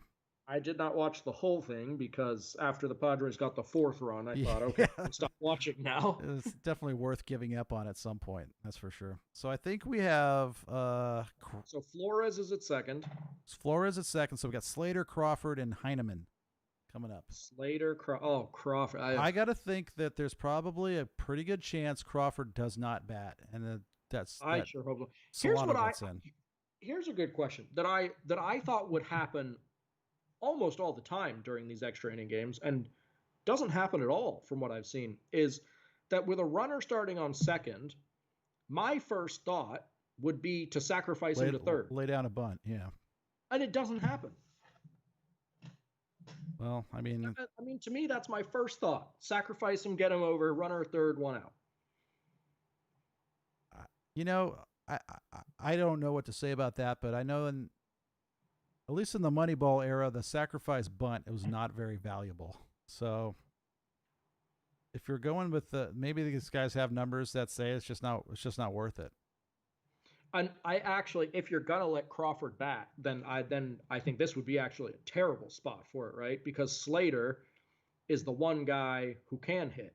Yeah. So you're going to take the bat out of his hands and make it so that either Crawford or Heineman have to come through, and I don't like that at all. Even if Crawford has to do is sack fly, I mean, I still don't. That looks like Crawford in the on deck circle. So we'll see what happens. I mean, in my opinion, Kapler has shown so far this season a couple of times that he's not a big Brandon Crawford coming to bat in high leverage situations fan. So we'll see what happens. Right there with him. But it's got a right-handed pitcher out there, so I think there's a good chance that we see Crawford hit next. Well, I hope Slater does something. Yeah, Slater makes it a not issue, hopefully. The confidence in Brandon Crawford is not high at the moment.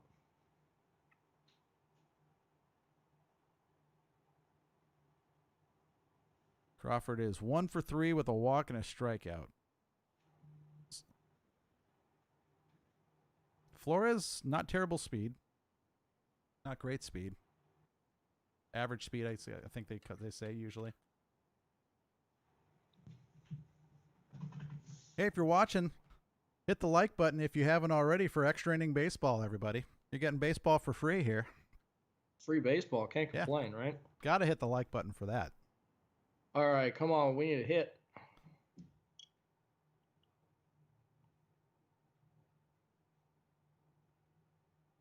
Whew. That was a nasty little pitch right there. Cy Sneed.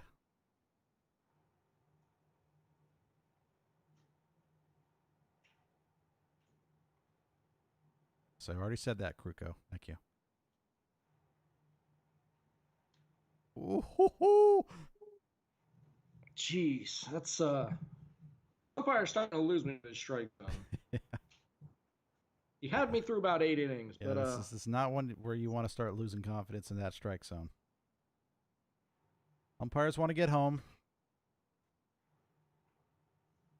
Oh, yeah. Oh, okay. All right. Yeah, I did not think he went on that one. That was the least close pitch out of the 3 so far.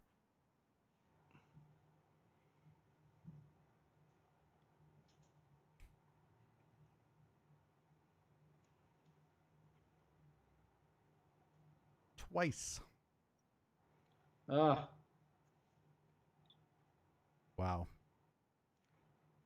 So he's got 4 straight cutters in a row, and he's not swung the bat once. He doesn't. I'm going to tell you, I don't think Slater looks entirely very confident up there at the moment. Is he looking for something up? I can't really tell because he offered checks. Oh, that a baby. Get down. They're not sending him. Nope. All right. Well, that's a nice at bat because he didn't look that confident up there, but to take that pitch the other way. Oh yeah. That is a. He's got a great two strike approach. I mean, he's. In fact, seeing the replay, that is a beautiful swing. Absolutely, inside out. I'm saying this is all Kruko material. I'm basically regurgitating. Oh, is it? He took exactly what the pitcher gave him. Yeah. I mean, gorgeous at bat. I mean, gorgeous swing. I'll take the first 4 pitches. I was not holding out much hope. So now you're in the weird position here where a double play could possibly win you the game. So does Houston plays the infield in here, or yeah? Oh yeah. Well, you see, play for the double play because they think you see Correa's little head down there at the bottom right, so you know they're in at least a little bit. Is it deep enough? That's not caught. Not going to be caught. Nope. Crawford oh. By the way, I don't think you in California have had the pleasure. You're going to see it here. That red sign, the Freddy's Italian custard, I believe is what that says, or steak burgers. It also says Italian custard or frozen custard. Amazing, really good frozen custard place. It's kind of a. Otherwise, it's just sort of another burger place, but yeah, good frozen custard at the Freddy's. Yeah, that one's definitely not hit California yet, or at least Northern California. Right. Oh. All right, so Crawford makes me want to take my TV off of the wall and throw it against the ground as hard as I can. That's well said. That is well said. So he just looking at strike 2. I've got the swinging at a pitch in the dirt to strike out is just like, is it 100% guaranteed? Is it like, is there a 1% chance it doesn't happen? I think I'm gonna make a meme out of that. This makes me want to take my TV off the wall.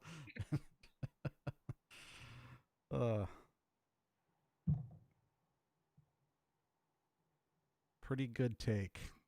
I mean, we need contact. Well, look what they're throwing him. I mean, they're throwing curveballs. They're not giving him fastballs. Why would you throw him fastballs? Crawford can't hit the curveball. So Breaking Ooh, pitch, he breaking pitch, breaking almost pitch. struck out. Yeah. Almost struck out at a pitch in the dirt. If I was pitching to Brandon Crawford, I would just throw breaking balls in the dirt every single pitch. See, it seems to be what Cy Snead is thinking here also. Come on, Crawford. Just choke up. Contact, please. He's not he's choking up. He's got a good half inch, 3/4 inch there on the barrel, on the bottom of the knob there. Hey! We got the lead. Base knock. Let's go. You think Gott's going to come out for the 10th? Yes. How many? He only threw, what, 10 pitches? He didn't throw a lot. Yeah. I tell you what, getting the extra run across in these with these new rules is huge. Because getting one to tie is not a huge issue, right? With a runner starting on second. So Gott, yeah, that's a very good point, actually. That's a very good point. Gott threw 16 pitches. What about now? Now can we put a sack bunt down? Heineman, got Heine up here. Nobody puts sack bunts down anymore. There's nobody out in this inning. We got 2 runners on. I don't recognize the game anymore. Yeah. Oh, that might be the best pitch, the most hittable pitch you get this whole at bat. It's all right. I know you're a firm believer in not swinging at that first pitch, so. Couldn't you go for I don't mind swinging at the first pitch. You better knock it out of the park if you're going to do exactly. If you want to swing at it, you better hit it hard. There we go. Oh, you're like 5 seconds ahead of me. It's killing me. There it is. There's your bunt. That's the baseball I'm talking about. Your faith has been restored. I love it. Now give me a sack fly. And then it's my kind of baseball. Give me that good old National League baseball.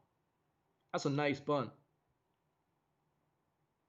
It's either the first or second game of the season against the Dodgers. The Giants loaded the bases with nobody out, and they got 1 run out of it on a sacrifice fly. That's the Giants' offense through the years for you. Yeah. I'll take a sacrifice fly right now. That's outside. It's a good take. He's going to see a bunch of curvy junk now, though.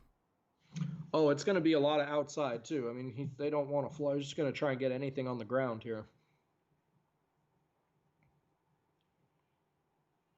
Yeah, good. Now they're making your point, which is, yeah, the Astros have a pretty golden opportunity to easily score a run also. Oh, woo! Yeah.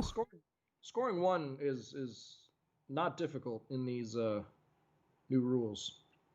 That's why getting the second one across is. That's why you sack bunt right there. That's totally the right play. Absolutely. Got to capitalize though. Dubon's got to make it happen. Who is the runner at third right now? Oh boy. The runner at third is Slater. Slater, correct. Yeah, so you got some speed out there too. Yep. Although Dubon's really dug himself a hole here. Well, Slater was in a hole too. So was Crawford. Yeah. Infield way in. A lot of holes. Do they usually play a shift against Dubon? I don't remember. I don't think so. Although I feel like they play a shift against everybody nowadays. Yeah, they really do. Oh, our boy Tyler Rogers warming up in the pen. Oh God. So do we lose automatically, or do we play the bottom of the 10th? How does that work? Oh man. Oh, get out of play. Get out of play. Get out of. Damn it. Nope.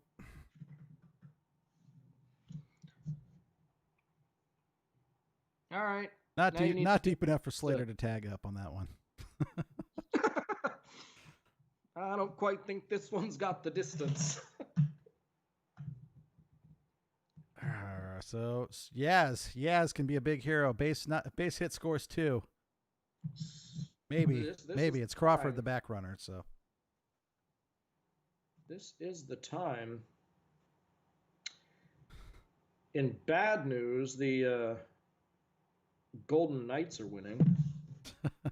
Talk about a team I can't stand. Yeah, they definitely established themselves firmly as the villains from like the get-go. Oh yeah. If you're the Astros, do you intentionally walk Yaz right here? To get to Hunter Pence. Hunter Pence, guys, 2 for 2, pretty clutch hits so far tonight. Oh, it's Dusty though. Oh, he's coming out to the mound. So what's he gonna do? Give him the ball? Tell him to keep the ball? Dusty looks like he's like some sort of like an intern in a hospital or something like that with the blue gloves and the mask on. There's something not good about seeing Dusty Baker come out to the mound and make a pitching change. It still makes me cringe to this day. He was the first one that I ever saw. He does the hooked. When he, it's not it gives him the yeah. Oh boy.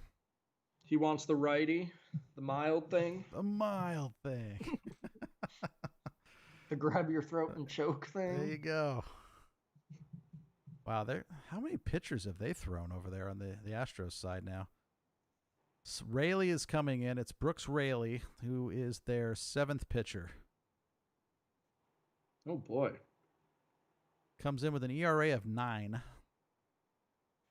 Okay, that's good. He's thrown in 4 games this season so far. This is strange. So this guy Raley coming in. What the? His stats for this season are? Did he just get? He must have just gotten traded, because he started this season. It says with the Cincinnati Reds.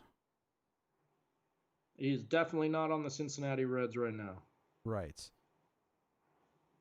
So, yeah, he must have just joined the team, or gotten released or whatever. So this is not his first season in the majors. He last pitched in the major leagues in 2013 with the Chicago Cubs. Prior to this year, he did 2 seasons with the Cubs, 12 and 13. Not again in the majors until 2020. So he pitched in the majors in 2013. Yep. And now nothing until 2020. Yep. Yeah, you don't see that very often, the old 7-year layoff. Not for a pitcher. Definitely not for a pitcher. All right, I guess they're pitching to Yaz then. Lefty versus lefty. So that makes the Pence matchup a little more interesting if Yaz is able to get on. It's not going to matter after Yaz hits a 3-run bomb right here. That's right.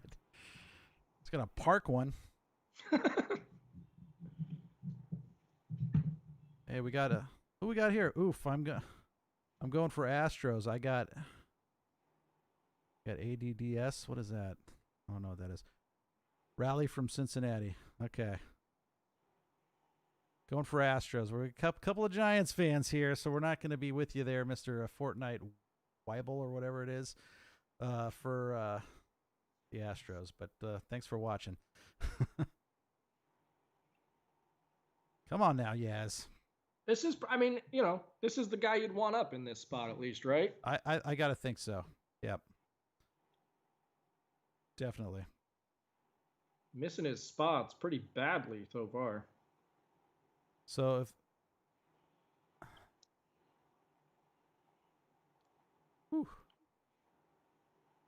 I don't know. This guy is not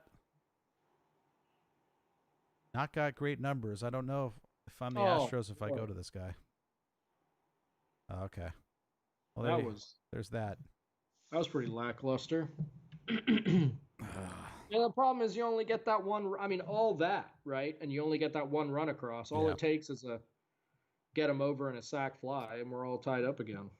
Yep. Well, all that was 2 singles, a sac bunt, nothing after it. So that's right. I guess a lot of it was in the. Dubon really had the at bat you needed something from. That pop out was kind of a rally killer. To not come through there. I mean, there's a lot of scenarios where Dubon can get that run across to of that lame little pop-up. So Yastrzemski, I am assuming this is the end of the night for him in terms of batting. Finishes 0 for 4. Walked twice with 2 runs scored, though. So How many men did he leave on base? 4. Okay. Giants have left 23 men on base. Astros only 11. Yeah. That's been the story almost all season, though. The Giants are just leaving a crap load of guys on base. It really has. And that's because of the stupid lineups that they put up, I think, though. I mean, you get Longoria, like, how many times have we seen, like, Belt, Longoria, Crawford? That's, like, the heart of the order. So I know, it's... You're going to leave a whole lot of guys on base when you got Yastrzemski and Solano and everything getting on base ahead of those guys. You're just going to get guys stranded all day long. So, oh well. So coming out to pitch. That looks like no, that's Rogers. That's Rogers on the hill. Oh my goodness gracious. It's So the Astros bring in a guy with an ERA of 9. The Giants counter with a guy with an ERA of 11.88. How you feeling? I'm not feeling great. They're going to bust loose. They're going to bust loose. Oh boy. This is the year we go all the way. All right. Well, I think everybody watching definitely needs to hit the like button for extra inning baseball. We got the Giants ahead here, clinging to this 1-run lead, 3 outs away from a pretty Cinderella comeback story type of victory if they can pull it off. They've added an extra obstacle in front of them here by putting Tyler Rogers on the hill. So, so the runner is Brantley at second. They got Gurriel, Correa, and Tucker up this inning. Ooh. All right. Well, we're asking a lot of them.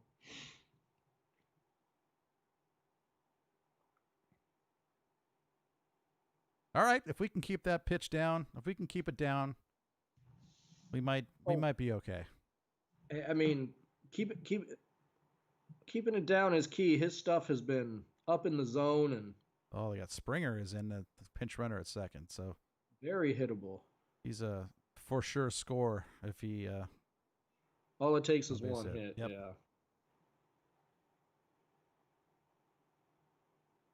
Come on, Giants.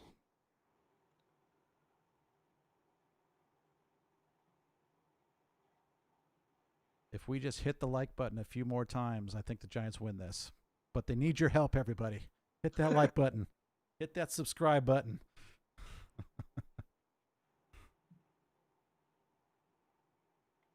There we go. There's one. It's geez, he just doesn't instill a lot of confidence, Tyler Rogers. Yeah. This is the nerve-wracking stuff that we're talking about. It's not the playoff baseball nerve-wracking, but it's like, oh my gosh. Any second now, this thing is going to go south fast. You do. You just have that impending doom, you know? All right. Little chopper. So you do right. You got infield in? I mean, I think you got to, don't you? Yeah. Right? The only thing is, if you give up a run, I mean, which do you want right now more? Do you want that second out to avoid the longer inning, the prolonged inning, keeping runners on base, or do you want to, give up the tie to keep them from putting more runners on base? I don't know.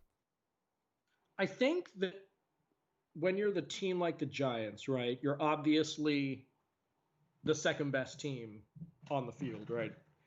I think you got to, when there's a chance for the win, you got to play for the win, you know? Yeah. So they're lucky to even be in a position to win this game right now.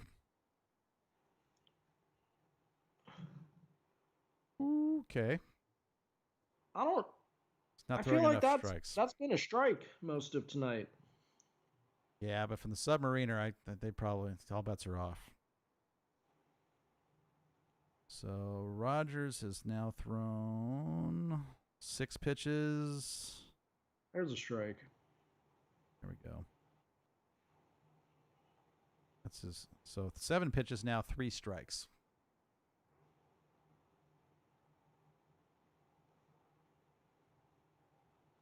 So another chopper. So man, I don't know. I hate playing with the infield in. I absolutely hate it.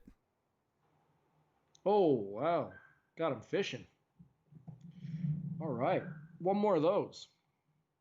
So this is where you definitely want Heineman to be your catcher and not Trump, because yes, if he digs that knee into the ground, he's not going to be able to get to that first pitch that he threw in this at bat. That's for sure. I mean, if he can pull off a strikeout here, all of a sudden we take the what do you do with the infield out of it? Woo. That caught way too much of the strike zone for my liking. Yeah.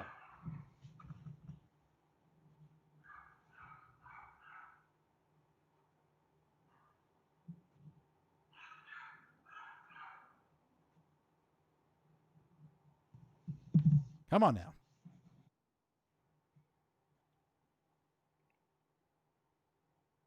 All right. Rogers with the big K. Yeah, I would have felt a little more. It's a great result. Great result. Big strikeout. I would have felt more comfortable with that pitch being about 6 inches off the plate more. Yeah, his stuff is very up in the zone, isn't it? Well, I think they're doing this on purpose. They're trying to throw that riser, and that's just a nasty pitch, man. That was a nasty pitch because that had some nice movement on it. That wasn't a Tucker looks funny to me, but I think not that means anything. But this guy's 2 for 4 so far. So, whew, there's some weird about how he swings. It's a very long swing, isn't Absolutely. it? Absolutely, very long swing.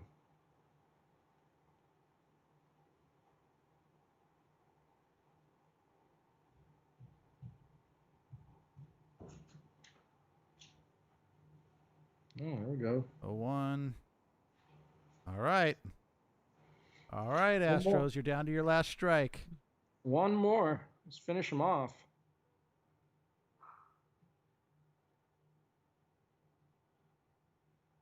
Come on now. Take us home. Wow. 0-2. Let's use these pitches wisely here. Yeah, anything in the strike zone is a major mistake. Yeah. I think it was Heineman's telling him, if you put this ball up in the zone right over the plate. So he's thrown to a left-hander, so that riser off the plate on the outside is obviously out. Do you try to backdoor one of those sliders in? I mean, it looked like he's chasing the high zone, and I go up in the zone, way up. Just want to make sure you don't hit him in the face. There, sit down. Oh, wow, that's a generous call to end the game on, but there it is. Rogers gets the big strikeout. I like it. Well, a well-pitched 10th inning there by Rogers. I tip my cap to him there. It's a good Tyler Rogers save. Boy, Rogers is really all over the place. I mean, he's, like you said earlier in the game, I mean, he's had some outings like that one, where he's looked real good. And then he has had some games where, I mean, it's just like he's putting him on a tee, right? And these guys just tee off. Oh, yeah. I mean, if you have an ERA of 11, this far into the season, there's a reason. So his ERA, as a result of that performance, has gone down to 10.61. So, all right, hey, there's that. He's an all-star. All right.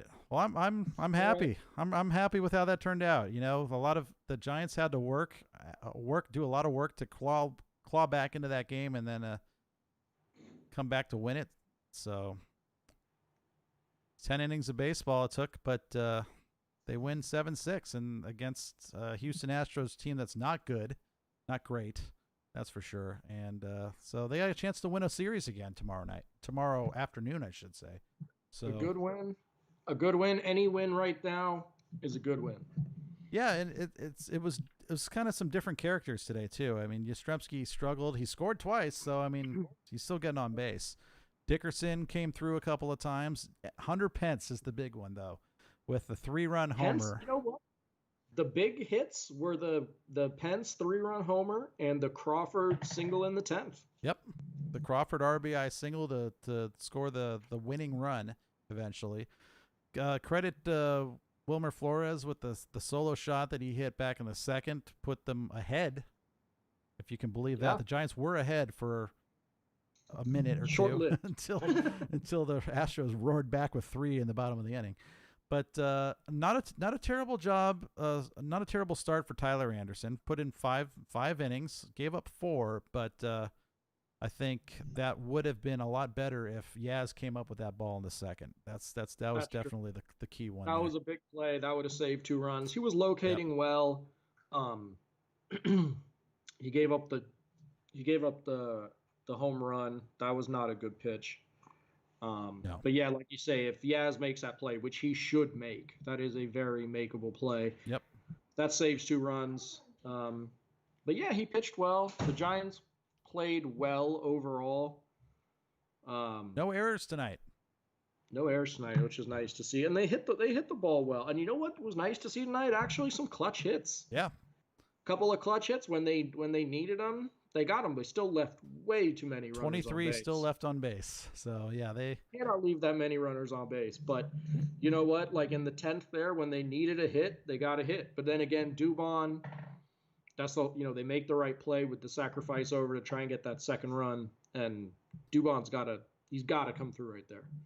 You need to not be swinging early in the line early in the at bat at pitches that are up and in or anything up. You want to put the ball on the ground is probably the best play there, or hit a line drive. You don't want to loft up a little pop up, which is exactly what he ended up doing. Absolutely. So all right. Well, it's a good night of baseball. It was a long night of baseball. We went about 4 hours with that game. So that was a long one. So yeah, so the Giants moved to 8 and 11. The Astros to 7 and 10. So they're both that puts them both at 3 games below 500. And so we'll get the rubber match tomorrow. That'll be exciting. We're not going to be doing that game, I don't believe, but we'll have something to say about it at some point, I'm sure. So thank you so much, everybody, for watching tonight. Nick, anything to say before we go? Nope, we'll be with you back soon. Go Giants. Go Giants. Good night. A good note to end on, an extra inning victory, and Giants baseball. That's what it's going to be sometimes. Sometimes it takes 10 innings to win. All right. So we'll talk with you soon, and everybody have a good night. Take care, everyone.